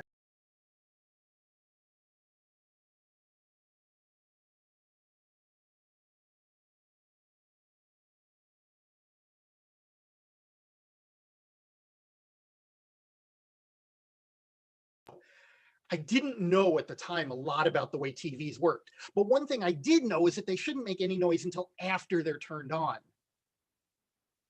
And this one, well, I was already hearing sound. So that told me the sound wasn't actually coming from the TV. It was coming from someplace else in the house. So I started to walk around the house. I would look around everywhere. I looked under things. I looked over things. I even decided to walk upstairs looking, trying to find where this noise was coming from. And as I walked, as I stepped, I heard creaking underneath my feet. And the creaking got louder and louder, and I got more and more scared. Now, if any of you get scared as I tell the rest of this story, don't worry, all you have to do is cover your eyes. And if you get really, really scared, cover the eyes of the person next to you. Or, well, you get the idea. But it wasn't that bad. See, after walking around enough and getting to the very top of the stairs, at last, I actually did find the noise. I saw what it was that scared me. Would you believe it turned out to be just a little tiny mouse? Well, when I saw that that's all it was, I wasn't scared anymore, obviously. I was angry. I was so angry that that little mouse could upset me that much, could scare me that much, that I knew there was only one thing for me to do. I was going to get even. So I reached out to grab that mouse. But he managed to get away. And I thought, that's okay. I'm obviously a lot bigger than he is. I'm not going to let that cause any trouble for me. I'm not going to let this mouse leave me hanging here. So I decided to sit on the side and wait. I waited in the corner and I watched carefully. And at last, he poked his nose out again. He started to crawl in my direction. And I was ready. When he was all the way out, I leaped forward and I tried again. And that time, he got away again. But still, I told you I was a maker, and I thought about that, and I remembered something that my teacher taught us in school. She taught us that whenever you can't solve a problem by yourself, you can use something to help you out, something called a machine, to make your job a little bit easier.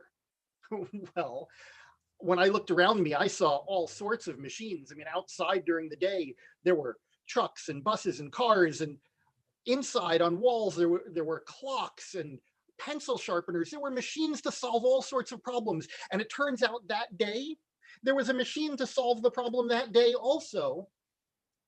The machine was called a mousetrap. The problem is that every mousetrap I'd ever seen had these big jaws that come down, and I didn't want to hurt the mouse. I wanted to catch it and carry it outside. But the other thing my teacher taught us is that whenever you can't solve a problem by yourself, all you had to do was understand the smaller, simple machines that all of the bigger machines are made of.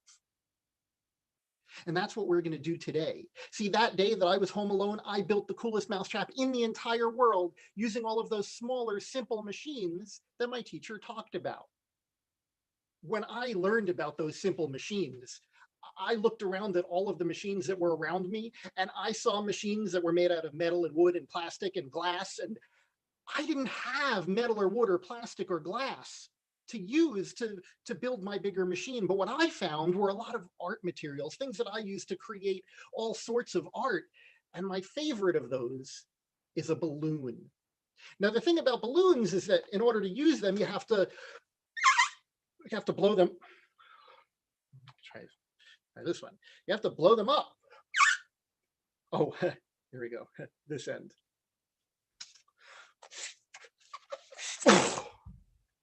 You know what? I said that whenever you can't solve a problem by yourself, you can use a machine to help you out. I happen to have a machine with me just for this purpose to help me out with balloons. I have a balloon pump. I can put the balloon on the end of the pump and blow it up. And now I can do all sorts of cool things with it. Of course, it's kind of hard for me to do this all by myself. So to make this a little bit easier, I asked for some help from my cousin. My cousin Larry happens to be in the lab right now. We're just gonna go to him for a second and he'll explain. The first simple machine I learned about when I went to school was a lever. My teacher talked about it. It looked just like a stiff bar, a straight rod. You couldn't do a whole lot with it unless you rested it on top of something. If I rested on top of something called a fulcrum, it becomes a lot more useful. I'll show you what I mean.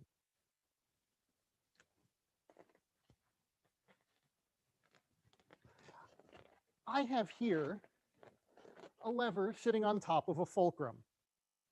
What happens now is one end of the lever is up in the air, one end of the lever is down. If I push down on the end of the lever that's in the air, it becomes the end that's down, and the end that was down goes up. I push down on this end, that end goes down, this end goes up.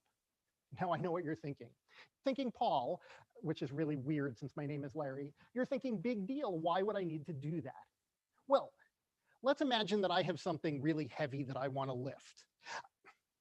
I'm thinking of something now. Imagine you're on your way home from school, and while you're walking home, you see something that you see every day on your way home from school, but today is a little different because today you want to pick it up and take it with you. That thing that I'm thinking of is a flamingo. Every day on your way home from school, you see it. Today is different. Today you decide you're going to pick it up and carry it home. Let's say I wanted to lift this flamingo. In order to get it into the air, I'd have to fight the force of gravity that's pulling it down, making the flamingo actually heavier than it might otherwise seem. So I might use a machine to help me out, and I have here a lever. If I were to put the flamingo on the end of the lever, now when I want to lift it, instead of lifting straight up, fighting gravity, I'm going to push down in the same direction gravity is pushing me. I push down. The fulcrum here changes the direction of the force that I applied, so the flamingo goes up. When I let go, gravity pulls the flamingo back down. I push down, the flamingo goes up. I let go, it goes down. Now I know what you're thinking. You're thinking Paul, which is getting really annoying because I told you my name is Larry. You're thinking, I have never seen a flamingo sitting by itself on my way home from school. Right. So let me make this a little more realistic example. Let's say this time you're on your way home from school, and what you see are two flamingos sitting next to each other, and you want to pick both of them up. Well, we have one on one end of the lever. I'm going to put the other one on the other end of the lever. So now we have one flamingo in the air, one down on the ground. When that one goes down, this one goes up. When this one goes down, that one goes up. One flamingo up, one flamingo down. We've made a little teeter-totter. Now, what's cool about that is that tells us something really important about machines. I already said we could use machines to help us do our work. We can use the lever to lift one or the other, but now I've used it to make something that we play on. You don't have to use machines just to do work. You can use machines for fun and play also. Now, there are a lot of different uses for levers. For example,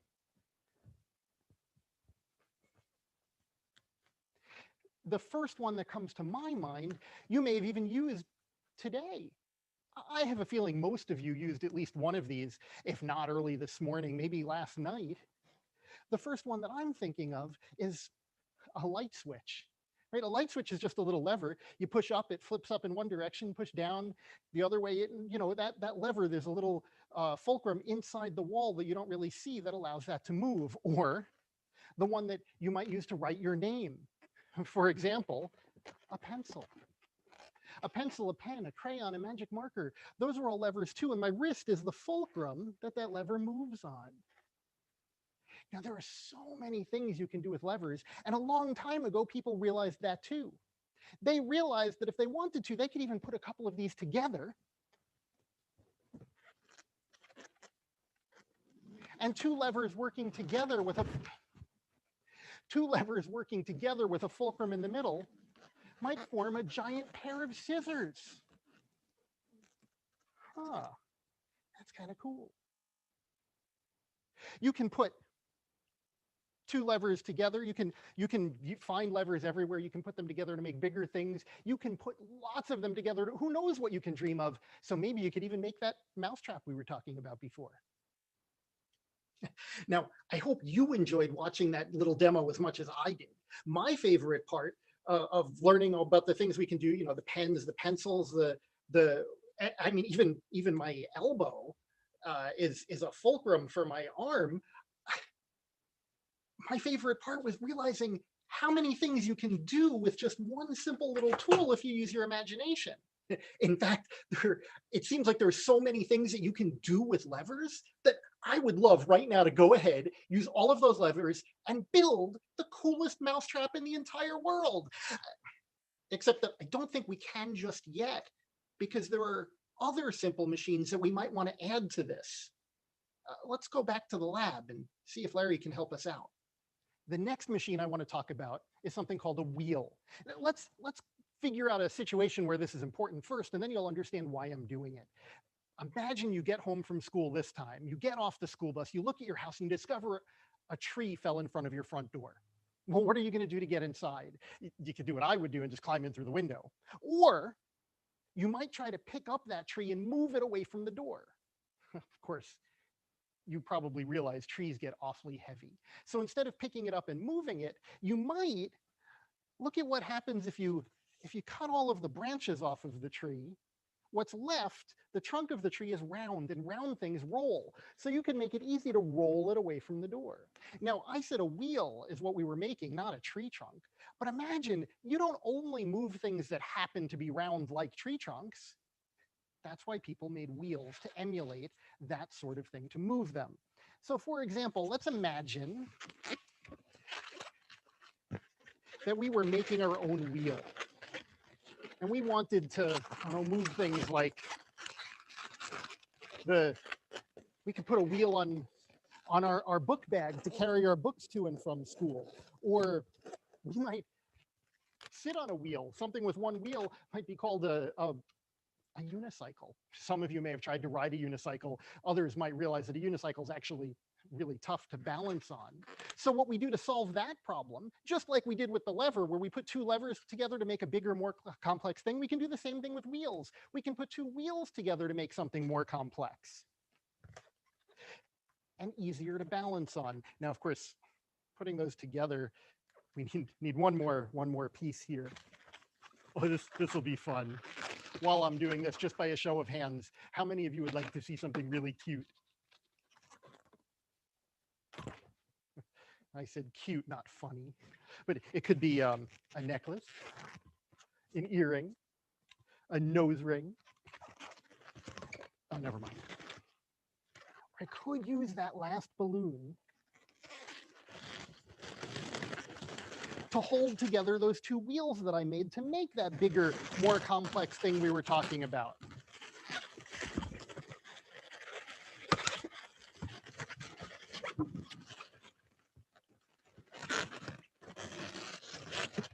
We could use those two wheels and maybe make a bicycle. You know what? You get the idea. You have a motorcycle with one handlebar. So when I had one wheel, I had a unicycle. With two wheels, I could have a bicycle. But we don't have to stop there. We could have more wheels than that. With three wheels, we could have a tricycle. With four wheels, a car. Or with more wheels, trucks or buses. I just want you to see examples of how far this can go. You probably couldn't really see up close how those wheels work. That's why I have another wheel that I brought with me, a really big wheel that everybody can see. And I can see you. Well, the cool thing about the wheel, it has a hole in the middle. And that hole is there for something else that we use, called an axle. If I put the axle through the center of that hole, now the wheel can turn. Now imagine if we had a whole bunch of these wheels. I want you to see what we can do if we have enough wheels.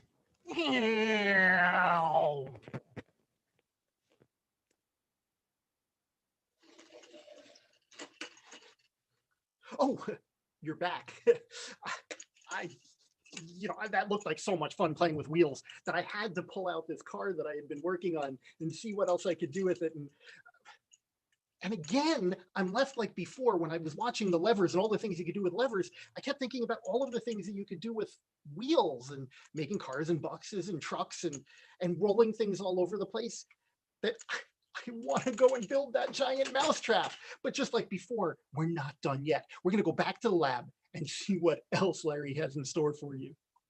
Now, wheels turn out to be so useful that we have other versions of wheels too. One specific type that I'm thinking of right now is its own class of simple machine.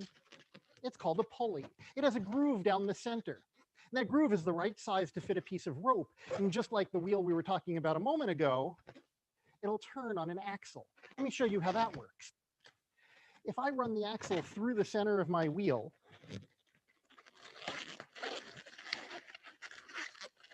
and attach it here, you can see now how just like that other wheel, this pulley turns. But if I have that giant rope that we were talking about going over the pulley, you can see now when I pull one side of the rope, the pulley turns, the rope keeps going. So if I pull down over here, this other rope moves up. I pull down here, that goes up. I pull down here, this one goes up. But by itself, you probably wonder why we would do that. Let's say we had something really heavy we wanted to pick up. Let's say we had something like a one-handlebar motorcycle that we wanted to lift. Like earlier when we were lifting things with the lever, if I have that heavy object at the end of my rope, I can pull down now in the direction gravity is pulling me. I pull down, the pulley turns, and the bike goes up. I let go, the bike goes down. Now, one of the differences between this and the lever is the lever, we only had a certain amount of space we could go. If you had a really tall fulcrum, sure, you could lift something really high, but then how are you going to get to the end of the lever that's up in the air? With the pulley, we could put the pulley on the top of something really tall, like say a flagpole. So now I'm not just lifting things that are heavy, I could lift things to places I can't reach. If I want to put a flag on the top of the flagpole, pulley on top, me at the bottom, I attach the flag and I pull on the rope, kind of like this, so that now when I look up at the top of my flagpole, there's my motorcycle. But you get the idea. Now, if you're paying attention like I am, you might have a thought here. You might want to compare this to the other simple machines we used and realize that, well, when we talked about levers, there was a way to put them together. We made bigger things with the levers. For example, we made scissors. And when we used wheels, we were able to put them together and make a car. So it only makes sense that there should be a way of putting pulleys together to make something just a tad bit more complicated also. When we talked about levers, we put a couple of them together, we made scissors. When we talked about wheels, we put some of them together, we made a motorcycle and a car. Well, if we put a couple of pulleys together, we can make something with that too. all we need is a long rope to go between them, and then we're making a little pulley system. And pulley systems have a lot of different uses in a lot of different places. But I want to start with something more practical for you guys. Imagine you're in school and your best friend sits on the opposite end of the classroom from you, and your teacher has asked you guys to be quiet. Well, you don't want to yell across the room and get in trouble. So instead, you could set up this pulley system in your classroom. One pulley over your desk at that end of the room, the other pulley over his desk at that end of the room. And now when you want to talk to each other, you just send notes back and forth. From your desk, you write a note on a piece of paper, stick it onto the rope, you pull on the rope. That note travels all the way to the other end. He takes the note off, he reads it, he writes an answer, and he sends it all the way back to you. And you can go on doing this all day. And the best part is teachers never see it. I know a lot of teachers, and I've asked them, and they've told me they've never caught their kids doing this in class. Now, as I watched that, I thought this would be a great time to step back. We talked before about how you can use any material, but we've only been using balloons. I didn't want you to think that I'm only teaching you stuff that you can do with balloons and nothing else. So I looked around while I was watching Larry over there in the lab. I was looking around on my desk to see what I could find. And I, in fact, found little wood pieces that I could use to put together to make individual little pulleys and put them together into a pulley system so that when I pull on the rope, I have here kind of a little flagpole. I can raise a flag up on my little pulley system. But still, as many things as we've done, it's not quite enough to go ahead and build the coolest mousetrap in the world. So let's see what else we have. Let's imagine you're in school and you want to move from the first floor to the second floor. That's a different kind of machine than we've used so far. Sure, you could get in an elevator and go up and down if you're really lazy and if you're lucky enough to be in a school that has an elevator. Or we could just use stairs. Stairs are a special kind of simple machine. So I said we were going to pretend that we wanted to get from one floor to another. I'm just going to make a little friend to work with us here so you can see what that might look like. There we go. We have our little friend here wants to go from one floor to the other. Let's say he's upstairs and he sees that lots of things are going on down below that look really fun. Well, the reason he's going to use that machine, those stairs, is if he were to jump through a hole to get to the floor, he might bang his head when he got down. We don't want that to happen. And getting back upstairs, could you imagine if you had to jump really high to get through a hole in the ceiling? No, stairs solve that problem.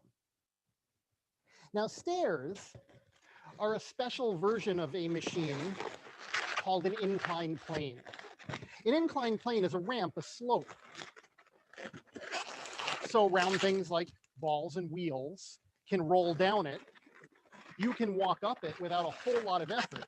What makes stairs different is they have these flat ledges, these steps that are flat enough and easier for your feet to move. So now if our friend here wanted to go from one level to another, he could go on that ramp, that inclined plane, and just roll from one level to another until he falls out. Good thing we caught him. Our bag of tricks is filling up. Levers, wheels, pulleys, inclined planes. Still not enough to build the coolest mousetrap in the entire world. Because when you're done understanding how to build this really cool mousetrap, I'm hoping you understand how to build all sorts of different things. Now, we've modified a lot of the things we've made, like the lever we were able to modify and not just put it together, but make different shapes out of it, and it could still be a lever. The wheel we modified, we turned it into a pulley. An inclined plane, there's another simple machine that's a modification of that I think you ought to know about because it comes in very handy. The last machine we're going to talk about today before we go and put everything together to make the coolest mousetrap in the entire world is a screw. Now, a screw is really just a special case of the last machine that we talked about, the inclined plane. When you think about it, if you take a screw and you turn it so it goes into a piece of wood, the wood chips are climbing up the side of it, just like a person going up a spiral staircase or down a spiral slide.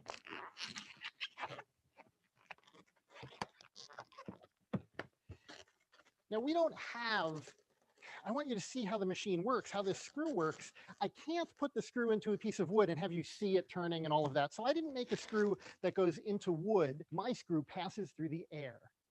As the air molecules climb up the sides of it, like you going up a spiral staircase, it forces it to spin.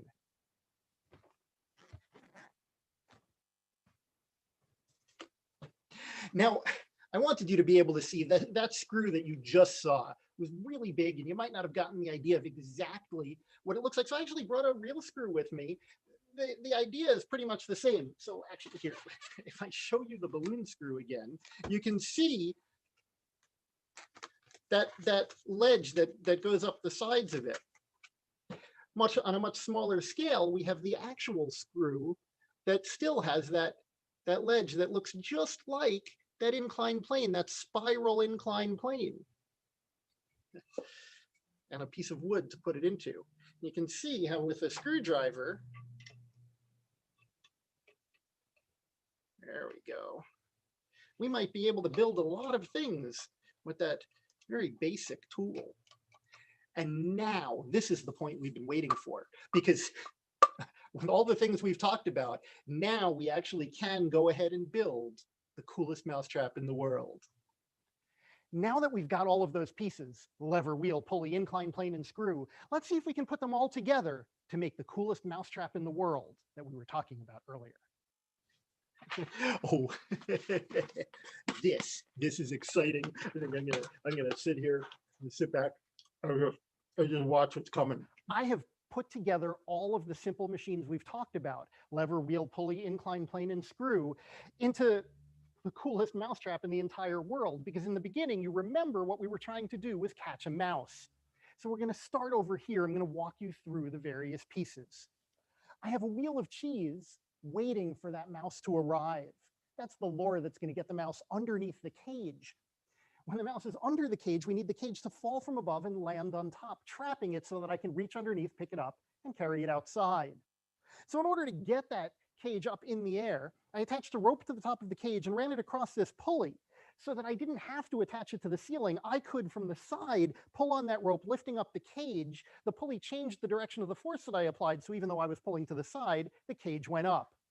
The rope then runs all the way along here, getting me further away from the mouse, and is secured at this end. Now, when I want that cage to fall, I just need something to cut the rope.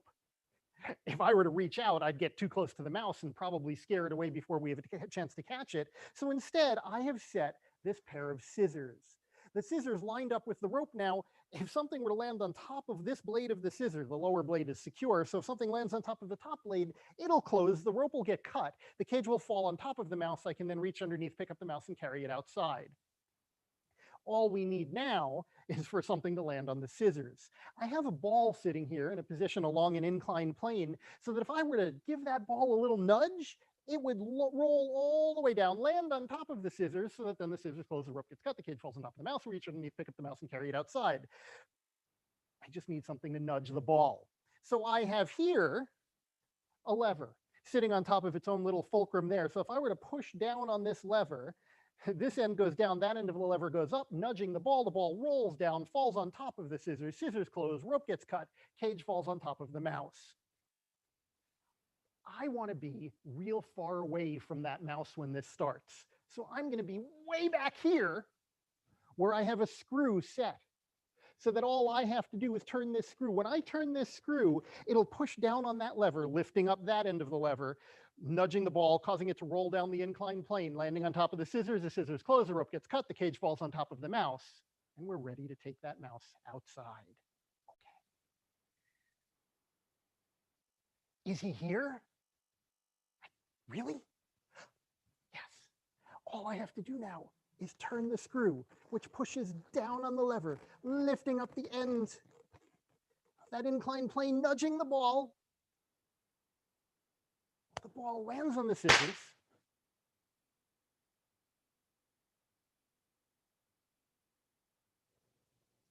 Now, you've seen how with lever, wheel, pulley, incline plane, and screw, you can do all sorts of things. You can build some of the most amazing things around that you would need. And if you look around you, you're going to see examples of levers, wheels, pulleys, incline planes, and screws all around you. You're going to see machines that use them for all sorts of things. And I'm going to encourage you to do that. And to build your own things, you don't have to use the materials that somebody else used, and you don't have to use the balloons like I do. Maybe you have Lego bricks or other building blocks, or I don't know, paper cups, paper plates, just sheets of paper. You can make so many different things just by experimenting a little bit. Well, I hope you guys have a great time through the rest of your Maker Day and the rest of your Maker Days, because I'm pretty sure you're going to have a lot of them. See you later, everybody. Hello, 5th, 4th, and 3rd graders. My name is Adam Krutinger, and I'm a YouTuber and puppeteer. I was invited by the Long Island Explorium, who hosts Maker Faire Long Island, to their first ever Student Maker Day. And I'm so excited because today we're going to be making puppets. But not just any puppets. We're going to make a puppet out of simple materials that you can find around the house or classroom. Here's an example of what your puppet could look like. Here he is, a nice simple puppet with a moving mouth. Let's get started. To the puppet nerds of the world, this may sound absurd, but this is the place you need to be. We'll do an interview and then we'll stitch and glue all of the dolls we'll make and shake. If you want to be in the know and to play like a pro, subscribe to Krutinger Puppets. Now, there's a couple different ways to do this, but I'm going to start off with the most simple method. After you make your first paper puppet, I hope you'll explore making more advanced paper puppets too, and even go on to making more real professional style puppets like the ones on my YouTube channel. And I have a lot of resources there for you too. And for today, the only supplies you're going to need is a piece of paper and some markers. You're going to start off by taking this paper and folding it part way up like this. As you can see, I folded it about 2/3 of the way up. And then all I'm going to do is fold the other side over it as well.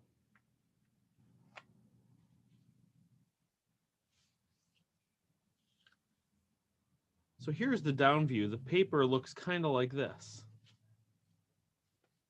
Now fold it back together, and the next thing I'm going to do is fold this entire piece in half like this.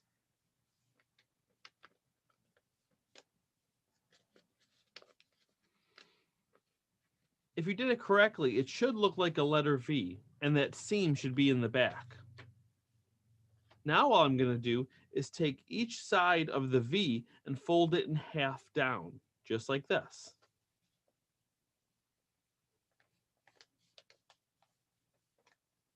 There's one side.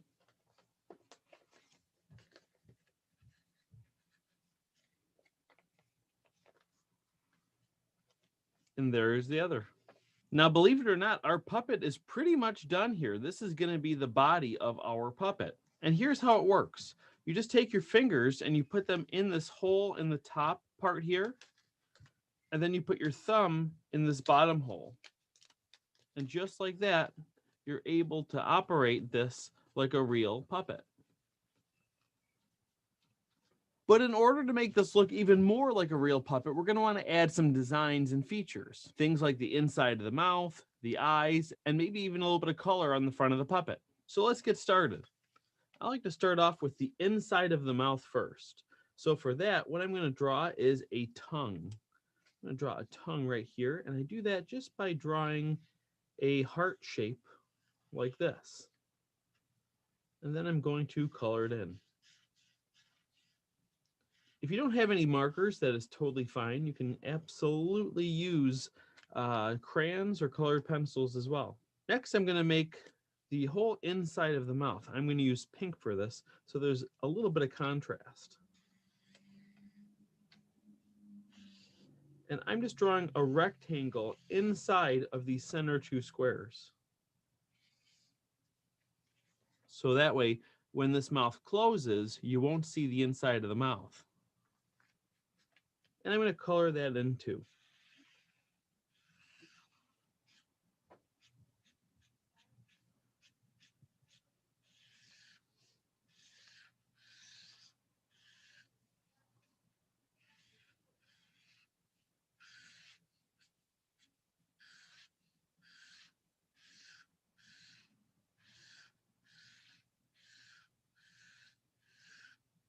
just like that.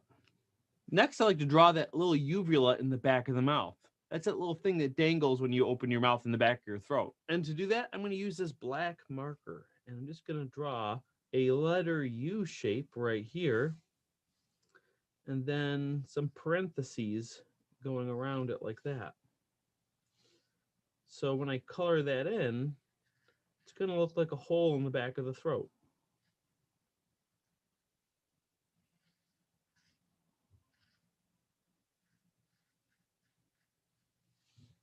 I'm going to add a little more details to the tongue too.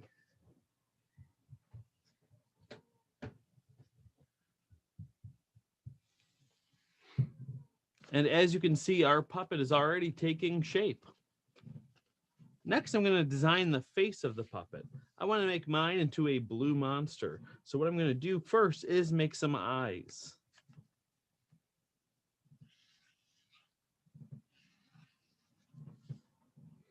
Then you can add some pupils. I like to just do some little black dots, but you can have fun with it too. On this example that I made over here, I gave this one a swirly eye because I thought it would make him a little bit more crazy looking.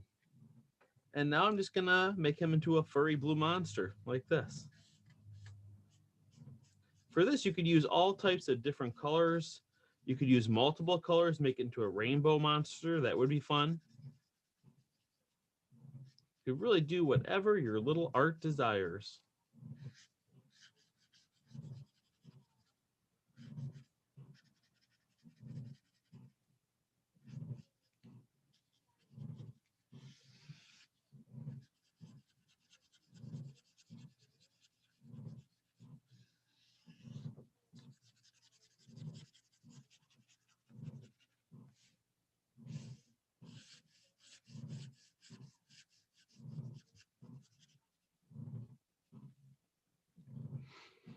And just like that, we have our puppet finished.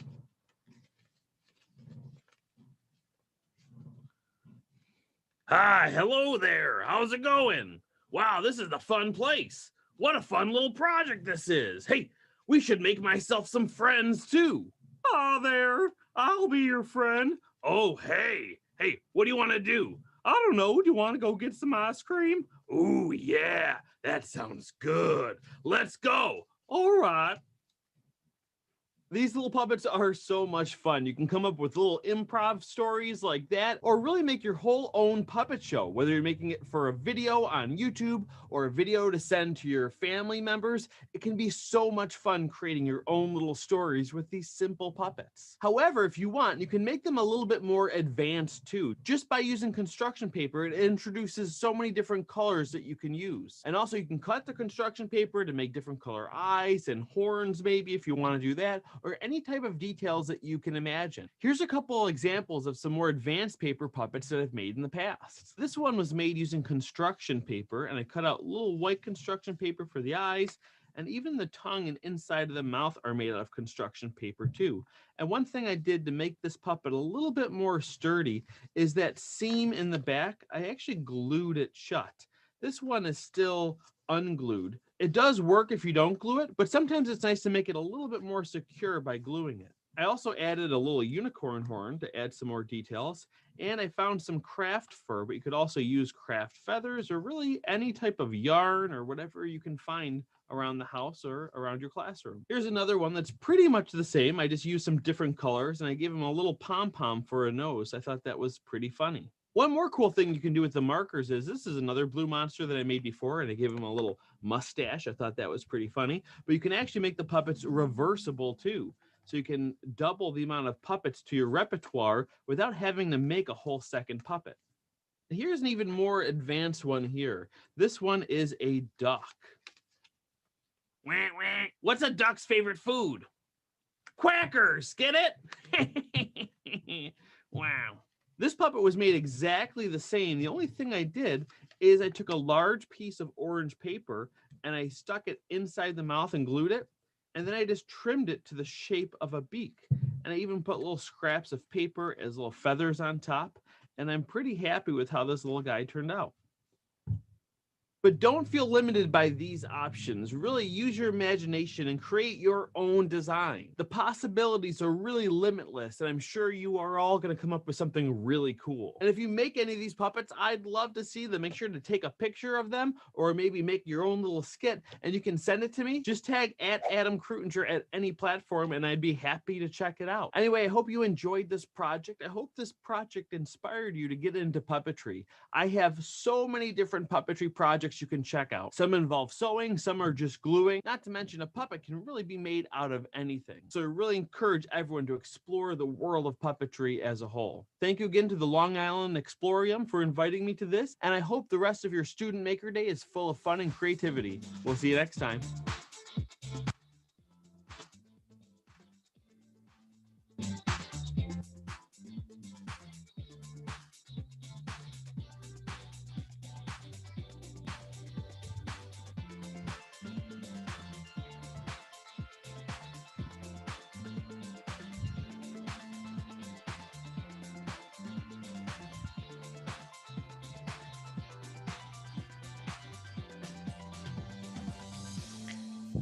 Thank you, everyone, for joining us today at our first ever Student Maker Day.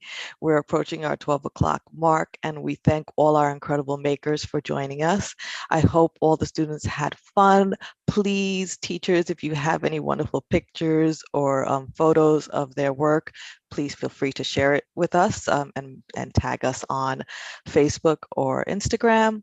We also will be restreaming many of these videos this week on our YouTube channel. So if you have not already, please visit us at YouTube. I've also put a YouTube safe link in the chat, and I'll repost this afterwards.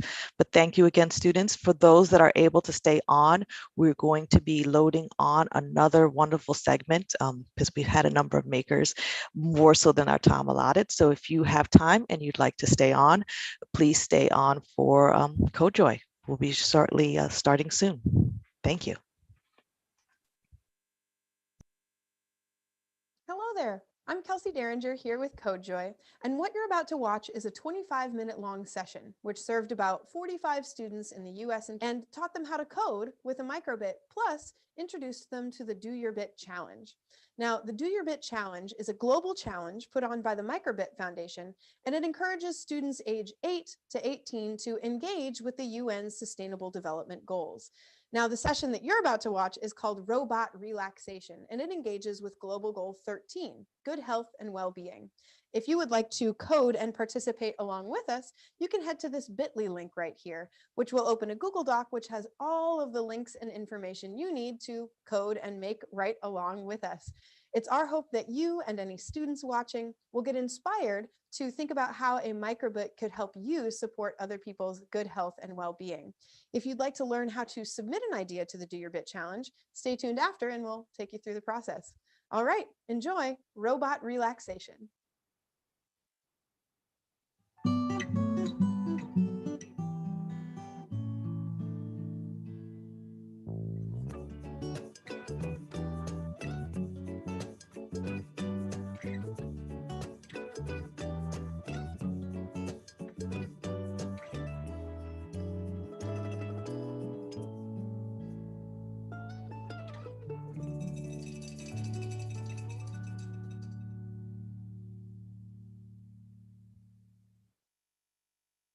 Hello, everybody, and welcome. I am so glad you're here. My name is Kelsey. I'm going to be your teacher while we learn about coding and robotics through relaxation today.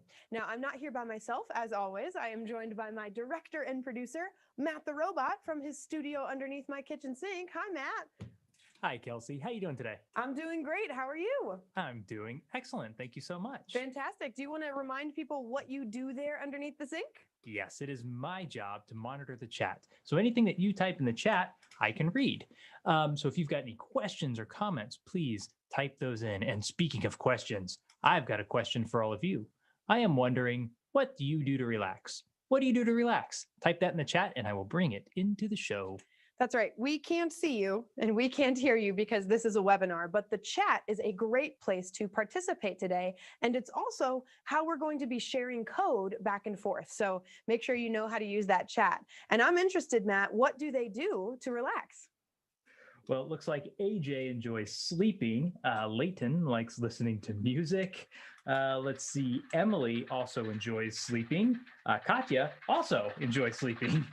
Dominique likes watching TV. Let's see, what else do we got here? Kai likes to take a deep breath. Henry likes to hang out with his dogs. Ava. Matt, I'm so sorry, but I'm hearing this sound. It's like this rattling sound. Is that coming from down by you from the pipes? No, it's not coming from down here. It sounds like it might be coming from inside the walls. And if it's coming from inside the walls, I'm willing to bet it's LB. Yeah. Yeah, you guys remember LB, right? Little robot, yay tall, always making trouble, lives in my walls. Let me go check. It's probably him. This is probably all a misunderstanding. Hey, LB? Hey, I'm trying to teach a class. Can you maybe keep... Oh, I'm sorry. Are you trying to teach a class right now? Oh, I did not realize you were a teacher. And it looks like you guys have a test today. I am so sorry for interrupting. Hello there. Yes, it's nice to meet you too, but I'm sorry for interrupting, but I'm hearing this rattling sound and I'm wondering, do you guys have any idea where that might be coming from? Oh my gosh, LB, one of your students is shaking really badly. Who is that? What's her name? Kiki. Okay, well, hello there, Kiki. It's nice to, oh gosh. LB, she's shaking terribly. Do you have any idea what's wrong? No? All right, well, in order to help, we're gonna have to figure that out. Hey, Matt, do you think you could access Kiki's microcontroller remotely so that we could figure out what's going on in her head? Sure thing. Entering Kiki's microcontroller right now.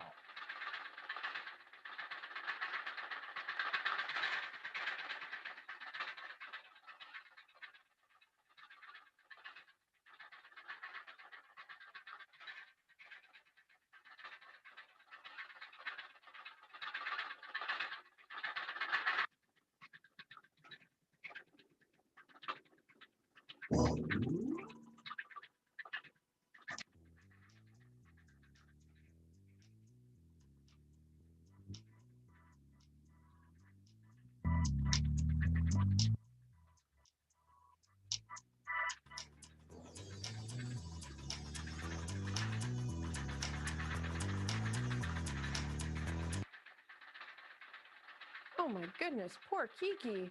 She is so freaked out that she might fail this test that she can't focus at all. This is terrible. Well, I think I have an idea that might help. Hey, LB, could you hold off on giving that test for a couple minutes? Okay, great. All right. So here's what I think we can do.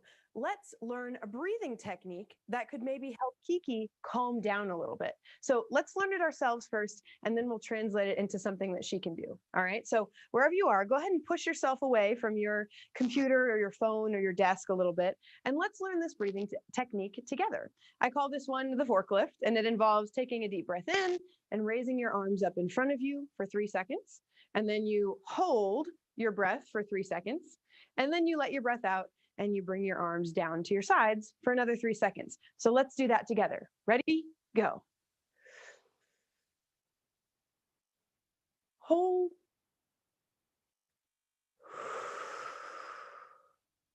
And you can do that a few times just to encourage yourself to take a deep breath.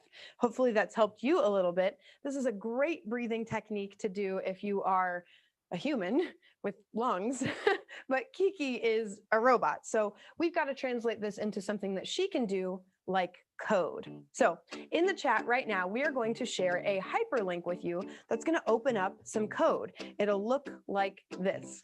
Now, to get inside that code and change it, click at the very top. There's a gray button that says edit code. Click that.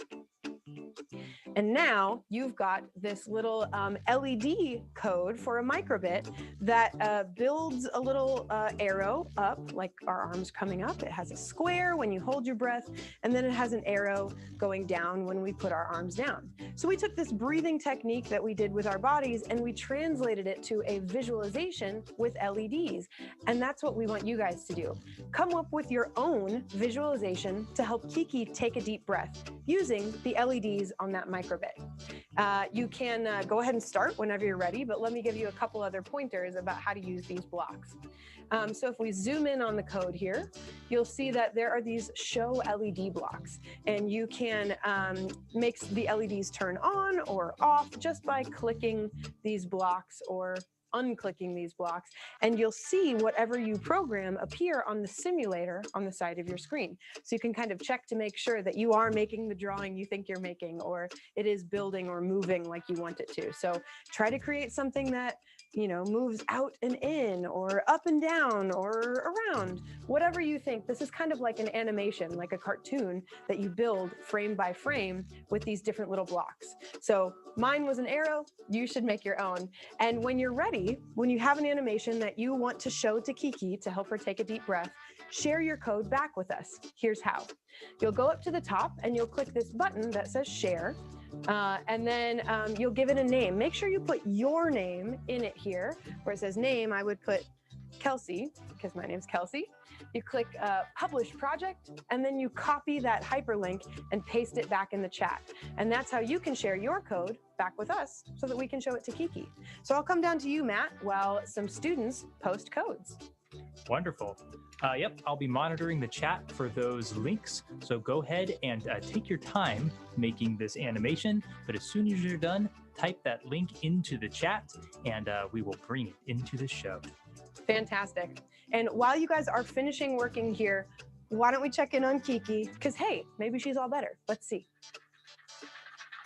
Oh, nope, not all better. Well, I'll tell you what. I think it is really helpful in these situations to just take that student out of that stressful situation. So I'm just going to reach in there and get her. And Matt, can you help me locate Kiki? Because I can't really see what I'm doing. Yeah, you're very close right now. You're going to want to go back. This one? Nope, that's sorry. not Kiki there. So you're going to want to go back. This one? No, your other back. This one, got it. That's Gunther. Put Gunther down. Oh, sorry, and then Gunther. go forward from there. Got That's Kiki. it. You've got her. Okay, got it. All right. Well, hi there, Kiki. It seems like you don't really like tests too much, do ya? No, that's okay. We've got some friends of mine who have created a breathing exercise that they want to show you. Do you want to take a look? Okay, great. Well, you wait there, and I'm going to come up here, and it looks like we have a code downloaded onto a microbit, Matt. Who's this code from? This code is from Lily. All right, Lily, we've got your code downloaded onto a microbit here. Can you type in the chat for us and tell us how to breathe with your code? When do we breathe in or hold our breath or breathe out? And I'm going to go show this to Kiki to see if this helps. All right, so Lily, here's your breathing technique. And tell us, when should we breathe with your LEDs? And Lily is saying to hold when it stops. Hold Okay. when it stops. All right, so it's kind of moving around in a circle here, which is nice. But maybe we hold our breath when it stops, like that straight line. So, okay, there we go. We can hold it and breathe in. Hold, breathe out. Hold, breathe in. And hold and breathe out. That's pretty nice. Oh, Lily, look. Oh my gosh. I think your breathing technique helped Kiki stop shaking. That is awesome, Lily. Nice job. What do you guys think of Lily's code? Let's take a little closer look at it here. What do you guys think of Lily's LED display that she has generated here with this spinning line? What do you guys think? Eamon says very relaxing. Katya says soothing with 4 O's. Very. and Audrey says, I like it. Oh, I like it too, Audrey. That's great. Well, if we take a look inside and we see how Lily made this awesome spinning line here, let's take a look at Lily's code. Here we go. So we saw what it did with those LEDs, but how did Lily do it? Oh, look at here. If we zoom in a little bit, you can see she started with this straight line, and then we got a wiggly line here. And as we scroll down, you can see that she just built it frame by frame. And it might be kind of difficult to see it spinning, you know, as you just look block by block, but that's what this simulator is so good for here. Nice job, Lily. I really like that code. Okay, so Kiki, are you ready to head back to class? Yes? Great. Okay, so let's go ahead and put you back in class. And there we go. Oh, How does she look, Matt? Look at her. Very calm, very relaxed, ready to learn. And oh, I guess not everyone's calm, relaxed, and ready to learn, are they? Oh my goodness. Elby, who is this student who's standing on their desk looking very agitated? Oh, okay. Elby says this student's name is Robin, and every time this student is asked to do a test or a speech or a presentation or anything, they get really agitated. They jump on the desk and they make a huge scene. I wonder what's going on inside their head. Matt, can you take us into Robin's microcontroller so we can see what's going on? Sure thing. Entering Robin's microcontroller right now.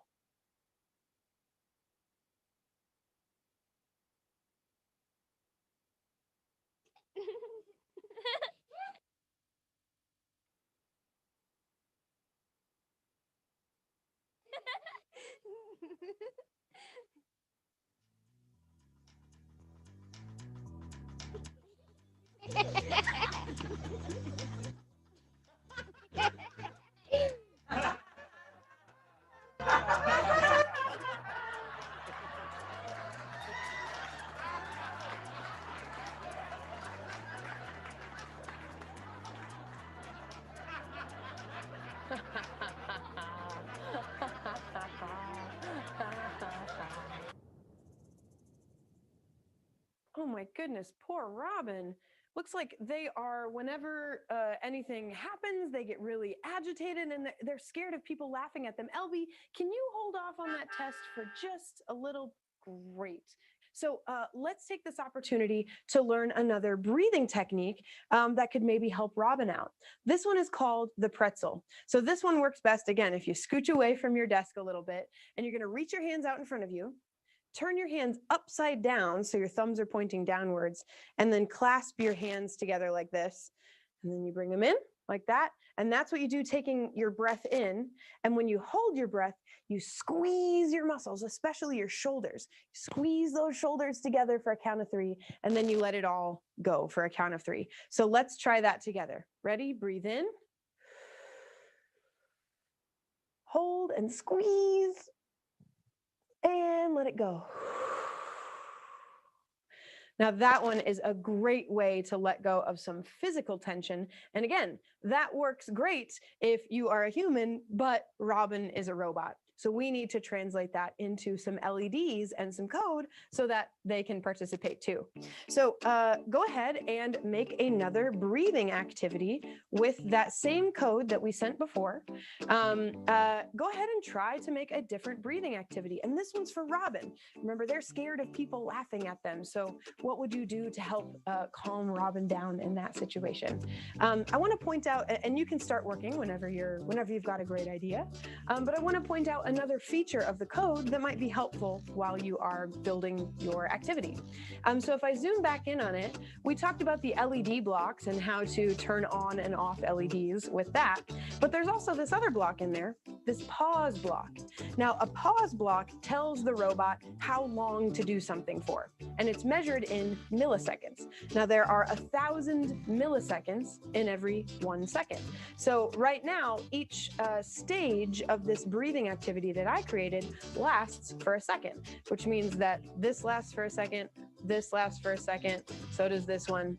However, the square for when to hold your breath, that one lasts for 3,000 milliseconds because I wanted you to hold your breath for 3 seconds. But you can go in and change that in your code. So you could make each of these last for half a second or more or less time? How long do you want each of these steps to take? You get to determine that with the pause blocks. So make sure you mess with that in your code as well. And when you're ready, when you have an activity that you'd like to show to Robin to help them calm down, here's how to share your code. Go up to the top, click that share button, give it a name, and make sure you put your name in there so we know who it's from.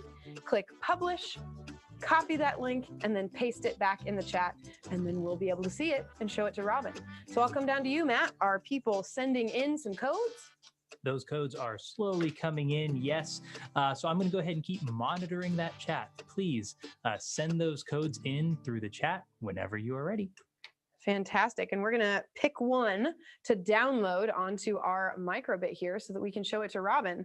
And let's go ahead and maybe, since we know Robin is really agitated, maybe we should just go ahead and take them out of class. So let me go ahead and reach in there. And Matt, can you help me find Robin? Yeah, you bet. Oh, you're very close right now. That's Robin right there. Got it. Yeah, grab Gunther. Oops. Put sorry, Gunther down and then go to your left, I guess would be. Yeah. Yep, you got Robin. Got it. Got it. Okay. Here we go. All right. Hey there, Robin. Hi. It's good to have you with us here. There you go. So I hear you don't like tests and presentations so much, do you? No. You get a little bit nervous. Is that right? Yeah. Okay. Well, listen, we've got some friends who have created some breathing techniques. Do you want to give one a try? Yes. Great. Okay, stay there. And I think we've got one downloaded on a microbit here. Who's this one from, Matt? This code is from Farhad. All right, Farhad, will you tell us in the chat, when should we breathe and do different, when should we breathe in, breathe out, hold our breath with your code? We'll set the mood here and then let's show this to Robin. So go ahead and tell us, when do we breathe with your code, Farhad? And Farhad is saying to hold when it says shh. Ah, good thinking, good thinking. Okay, so there's these musical notes and then it says shh. Okay, so that's when we hold. So this is when we'd be breathing out. We'll wait for it to reset and we'll breathe in. Ready? Breathe in. And hold while it says shh. And then we'll breathe out. That is pretty nice. What do you think, Robin? Is that helping you? Yes? Okay, that's great. That's great. Well, let's take a closer look at what Farhad created here. And I want to know, what do you guys think of Farhad's animation that they made here? We've got some musical notes. We've got this shh scrolling across. What do you guys think? Iman says, very nice. Edmund says, good. And AJ says, I think it's great. I'm with you. I like that good spelled with a U. That was great. Yes, I also think that this is great. I really like it too. I'm really interested in that shh part. How did Farhad scroll those letters across? I'm curious. I want to take a look at this code. So, okay, here is Farhad's code. I like these little musical notes. I also really like music. It's a great way to calm down. But if we zoom in, there were the musical notes, and then, oh, look at that. There's this block in here that says show string, which is a block we didn't talk about, but it can be really useful for communicating because you can type letters in there and you know where to find it because it's blue. So you go into the blue basic blocks, and then there's this show string. And so what that does is it scrolls letters across. So you can see the musical notes kind of moving back and forth there. But then SHHH went right in the code there. And we didn't actually even need a pause block after it because strings take a little bit of time to scroll past. That was great, Farhad. I liked that. Nice job. So let me check in with Robin. Robin, are you ready to head back to class? Yes. Okay. All right, Robin. Let me go ahead and put you back in there. You can take that test. You're going to do great. All right, Matt, how do they look? Robin looks calm and relaxed and ready to learn. Looking great, Robin. All right, LB, you can go ahead and give them that test. They are all ready. Sorry. I think we took too long with our breathing exercises. But you know what, Elby? It's okay. Why don't you just take a deep breath and you can give him that test tomorrow. Okay, good luck. Bye. Oops. But hey, I think it's a great thing that these students are now calm and focused and ready to go. I think they're going to do great on this test. And that's all thanks to the code and the animations that you guys created today. Nice job, everybody. That was really, really fantastic. Nice work. And that actually brings me to my favorite part of all of our sessions, which is when I get to say to all of you who joined us today, thank you. Thank you so much for joining us today. I had a blast taking a look at you guys' codes, reading your chats, getting to know you guys a little bit before and then hopefully after the session. This was really fun, you guys. Thanks so much for joining us. Matt, what were some of your favorite parts of today's session? Well, as you know, I spend my days reading chats. And so when I see such positive chats coming in, man, that just makes me feel so wonderful. You guys are so supportive to one another. I know we weren't able to get everybody's code onto the microbits today, but hopefully you can come back for a future session and we'll get to see your code then. Absolutely. Thank you to our featured coders, Lily and Farhad today, but thanks to everybody who sent in code. This was great. And those positive chats, very nice. If you want to learn more about what we do, you can be sure to visit our website, codejoyeducation.com, and check out some more of our upcoming sessions that we have coming up. We always have a few free sessions each month, and we'd love to see you join us at our next one. Also, be sure to follow us on Twitter. We're pretty active on Twitter, and you can also follow the Microbit Foundation as well. And if you are a teacher, you can be sure to open up this bit.ly link, which will take you to a Google Doc with tons of great resources. All right, thank you so much. Bye. Hello, everyone. Thanks for watching. Now, let's Thank you. We have one additional bonus segment for those that still want to stay on. Hello, and welcome to Student Maker Day. Yay! I am so excited to be a part of this and to meet some new friends, kind of virtual. My name is Sandy Roberts, and I am a STEM educator, particularly science and math. Those were always my favorites. But I've also taught engineering and lots of makerspace programs. My business is called Kaleidoscope Enrichment, and basically I bring programs all over the place to museums and schools and pretty much anywhere that wants to do some fun with STEM and making. I am also very proud to say that I am the 2021 Maker Camp Coordinator for Make Magazine and Make Community. So I am hoping that we'll be spending a summer together making lots of cool, innovative things. And if you want even more ideas, the Big Book of Maker Camp Projects. I am an author. That is my book. It's got over 100 projects. You can probably find it at your local library, and I encourage you to do that. All right, great. That's the introductions. Now we know each other. What are we actually going to make today? Well, I have one of my favorite little projects actually from the book, and this is kind of a hacked version of an origami circuit. So origami, you've probably heard of. That is the technique where you fold paper to make all kinds of different shapes and models. But I like to add a little bit of pizzazz to them by adding lights and motors and things like that. So I thought since it's summertime, the perfect origami circuit for today would be my little firefly. This is my little firefly. He's got googly eyes. Can you see him? Googly eyes. And what's really fun about him is that you can see he's got a little bulb there, an LED on the back. When you close him up, and you can't see it too well on my camera, but you'll be able to see when we look closer, his little tail lights up just like a firefly does. So this is my simplest of my origami circuits, and I thought it'd be a really fun place to start today. So this is what we're going to be making. We are going to need a couple of items. Okay, so we need some supplies to make our fun little firefly friend. We are going to do kind of a hacked project today. You can use things like copper tape and LEDs and batteries that you buy online or that you get in kits, but I want to show you a way to make this project with things you can get at the dollar store, or they might even have sitting around the house already. So what do we need? Well, first and foremost, we need one of these little electric tea lights, okay, that turn on. They have like a little switch. we're going to hack this for a battery and for an LED. The LED, okay, is this little part that lights up. Light emitting diode. That's what that means. And basically, when you run electricity through this, it resists the flow of electricity and causes the thing to light up. Now, LEDs, when you buy them, kind of look like this. They have a long leg and a short leg. The long leg is positive and the short leg is negative. This is important because when we run electricity through our circuit, it has to go in the right direction. So we'll talk more about that in a little bit. But if you have these kinds of LEDs around and you want to use them and you have copper tape or maker tape, you can use that too.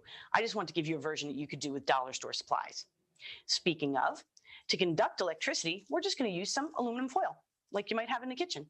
And you're going to need a pair of scissors because you're going to cut that aluminum foil, I have some prepared already, into little strips that are about 1/4 inch wide. Okay, so that just takes a moment to do. If you have a rotary cutter, you can do it that way, or even on a paper cutter, you know, the slicey kind. So there you go. You're just going to need some strips of aluminum foil. You're definitely going to want some fun, colorful paper. Now, this is 6x6 origami paper. It's nice and thin. You can use smaller. You can use bigger. I wouldn't go too much smaller or bigger. You can also cut up regular old colored paper or copy paper. You could cut up old newspaper, or I sometimes like to use wrapping paper that's left over. So there are a lot of different things. The important thing is it needs to be a nice, even square. Okay, so I'm using 6x6 origami paper. Technically, fireflies are black, but it's your firefly. Make it whatever color you want. Okay, we are going to need a small screwdriver to open up our tea light. You can find these in the dollar store as well. They sell them in like packs.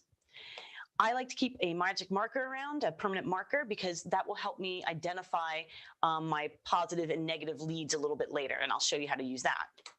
You're going to need a glue stick, or you could use double-sided tape for this project. Glue stick's easy by me, but we have to have a way to get our aluminum foil to stick to our firefly. I have a couple Google Eyes because Google Eyes make everything better. And, oh, almost forgot, invisible tape, okay? A little bit of invisible tape to hold things together. So we're going to need that.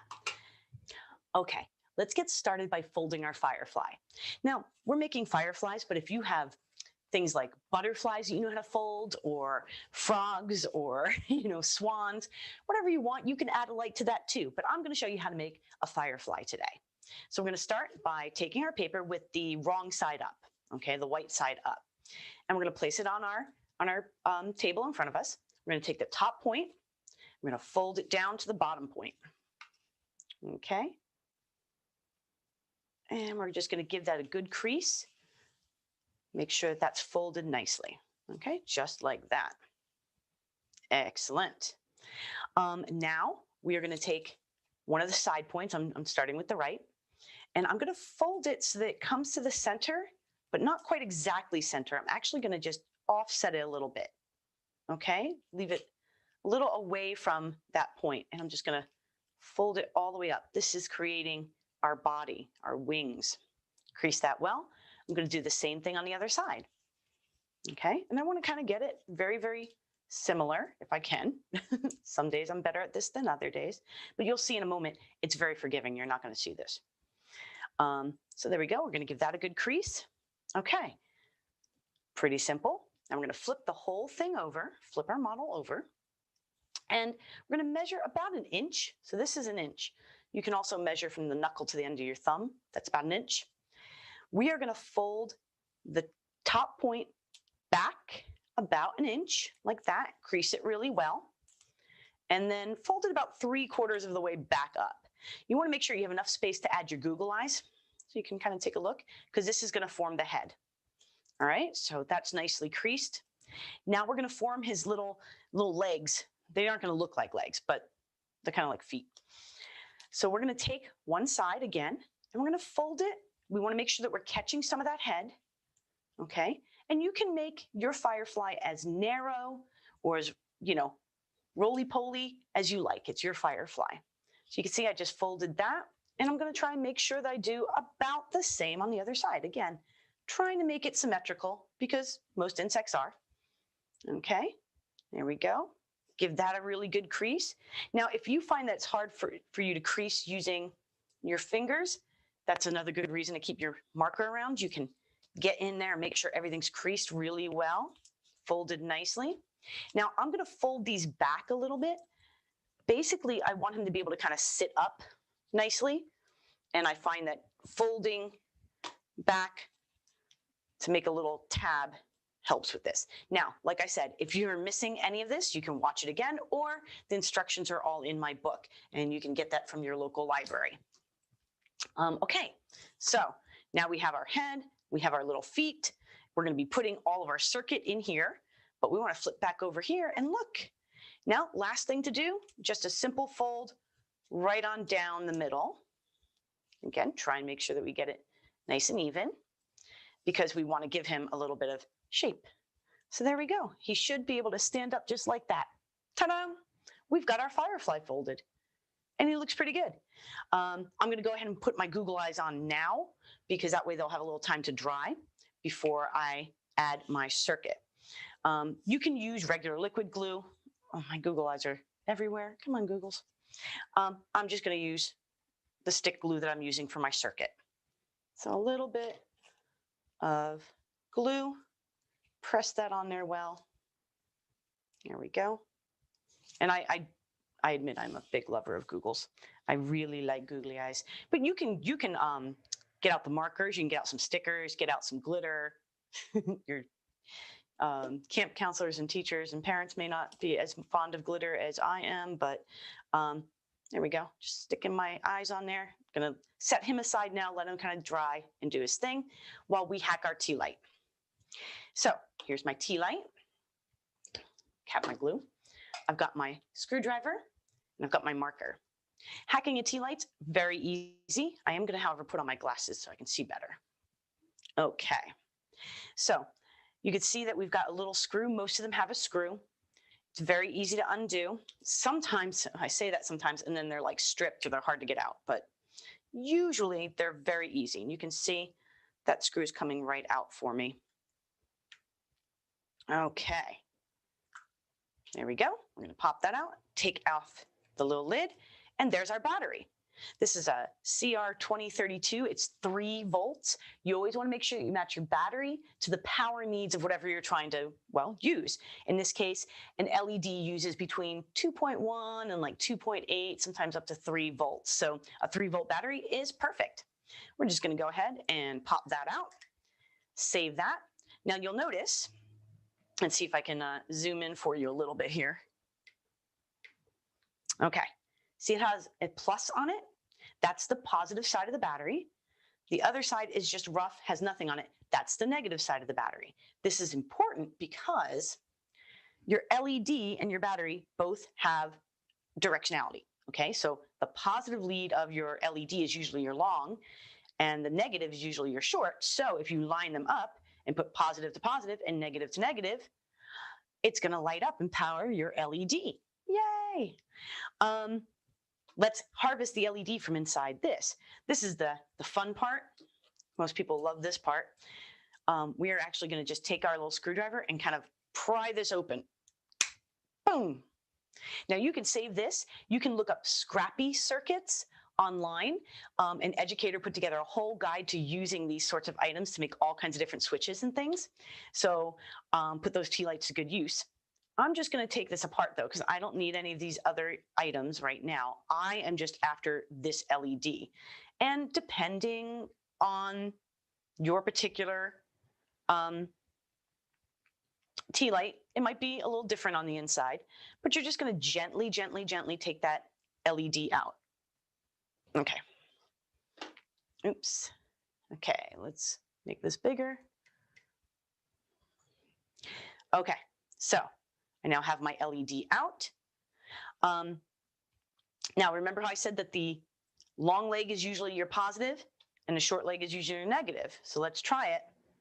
This happens sometimes. Sometimes they have to cut the LED legs or leads to make it fit inside the tea light. So you kind of have to play with it and make sure that you know which way it works. So in this case, it looks like this is my positive lead, and that's where this marker comes in. I'm going to go ahead and mark my positive so I don't forget when I go and put together my circuit, because it won't work if I do it backwards. You have to make sure that you have positive to positive and negative to negative. So I'm just going to go ahead, give that a little bit of marker. There we go. And I'm going to set that aside. Okay, now it's time to go ahead and add our light to our origami. So this is very easy to do. We are just going to put 2 strips of our aluminum foil. We want it to run, about an inch inside under the wing, and it's going to fold around and come, kind of all the way up to the middle. So just kind of eyeball it, and it tears really easily, like that. I'm going to get my glue stick and just apply the glue to my foil. Now this is where some of you that maybe have nice long fingernails have an advantage over me. But I'm just going to glue my foil. And again, I want it to come kind of all, to the middle, so I have lots of space to get a good circuit. And I'm just going to kind of come up over here, and there we go. Okay. So I've done that on one side. I'm going to go ahead and do the same thing on the other side. Just going to kind of, again, just informally measure, get a sense of about how much I'm going to need. And there we go. And I'm just going to go ahead and apply it again. Now you don't want to apply it right against the fold because you do want to give your battery a little space, and we'll see that in a moment. These on the back, you want to be a little closer together because that's where your LED is going to go. Now you don't want to tear or break that foil as you're working, because if it tears, it's not going to have a complete circuit. Your circuit must be closed like a switch so that the electricity can flow. It can't jump over a ripped piece of your foil. So there we go. I'm just adding a little extra glue there. All right, so you want to make sure that it's all one piece, okay, and it wraps around just like that, okay? Now we're going to get that LED. Where is our LED? We've got our LED, and I've got my tape, and we're just going to kind of pull back our little wings and figure out where we want to add our LED. We are going to need to open up, these leads a little bit. So you're just very gently going to use your fingers.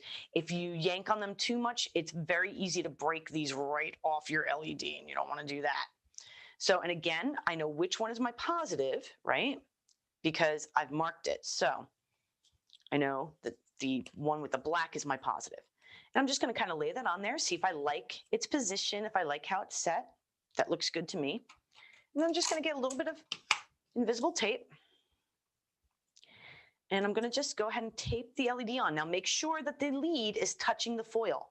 It needs to touch the foil to get good connection. And you really want to kind of get your fingers in there, press down on that really, really well so that it doesn't wiggle off like mine did earlier. Guess I didn't do a good enough job really pressing that on. Okay. I'm just going to repeat on the other side. Make sure that, again, it's attached really well. Here we go. Getting that on there really well. Very good. And just fold it over. It's not going to be a problem. Just fold it over so it's out of the way. You can cut it. You can trim it away too if you want. But again, you just want to make sure that these are pressed in there really well so they make good contact with the foil. Okay, you can even put a little extra foil over it if you want, but I like the stickiness of the tape. Okay, so that's all we need to do on the back. And then you can, if you want to, you can just give that a fold so that it sits just right. On the inside, we have to add our battery. Now, remember how we figured out that this one's black, so this is positive, so this side is positive. And you might even want to go ahead and mark that on the inside so you remember which is which. So this is my positive and this is my negative. And that means that the positive side of the battery has to stick there and the negative side is going to come over and touch. Now we're going to test that, make sure, oh, yep, look at that, lights right up. Good, we did it right. You want to check that before you start taping everything down. So once you've got that, the trick here is making sure that both sides are going to touch, but when we use our tape, we don't want to cover the whole battery, because if we cover the whole battery, the foil isn't going to be able to touch the battery. Okay, and we'll essentially insulate against foil. We don't want that. So you just want to use a little bit of tape just to hold it in place. If you have, you could also probably use a little bit of glue, but again, you want to make sure that the metal is touching metal. Okay, that's really important. So if all goes well, I should be able to just close that, and there we go. There's our little light up firefly. Now, if you want him to stay on, you can use a little bit of tape just to tape him closed, okay? Or a little binder clip or paper clip will keep him closed too. So that is your super fun little light up firefly. So that's it. Super easy, a little bit of fun origami, a little bit of fun circuits, and you can light up your own bugs of any kind. So I've done these with spiders. I've done all kinds of different insects. I've done butterflies. You can go crazy. Find your own origami models and add a little bit of light to them. The other thing you can do is hack a toothbrush.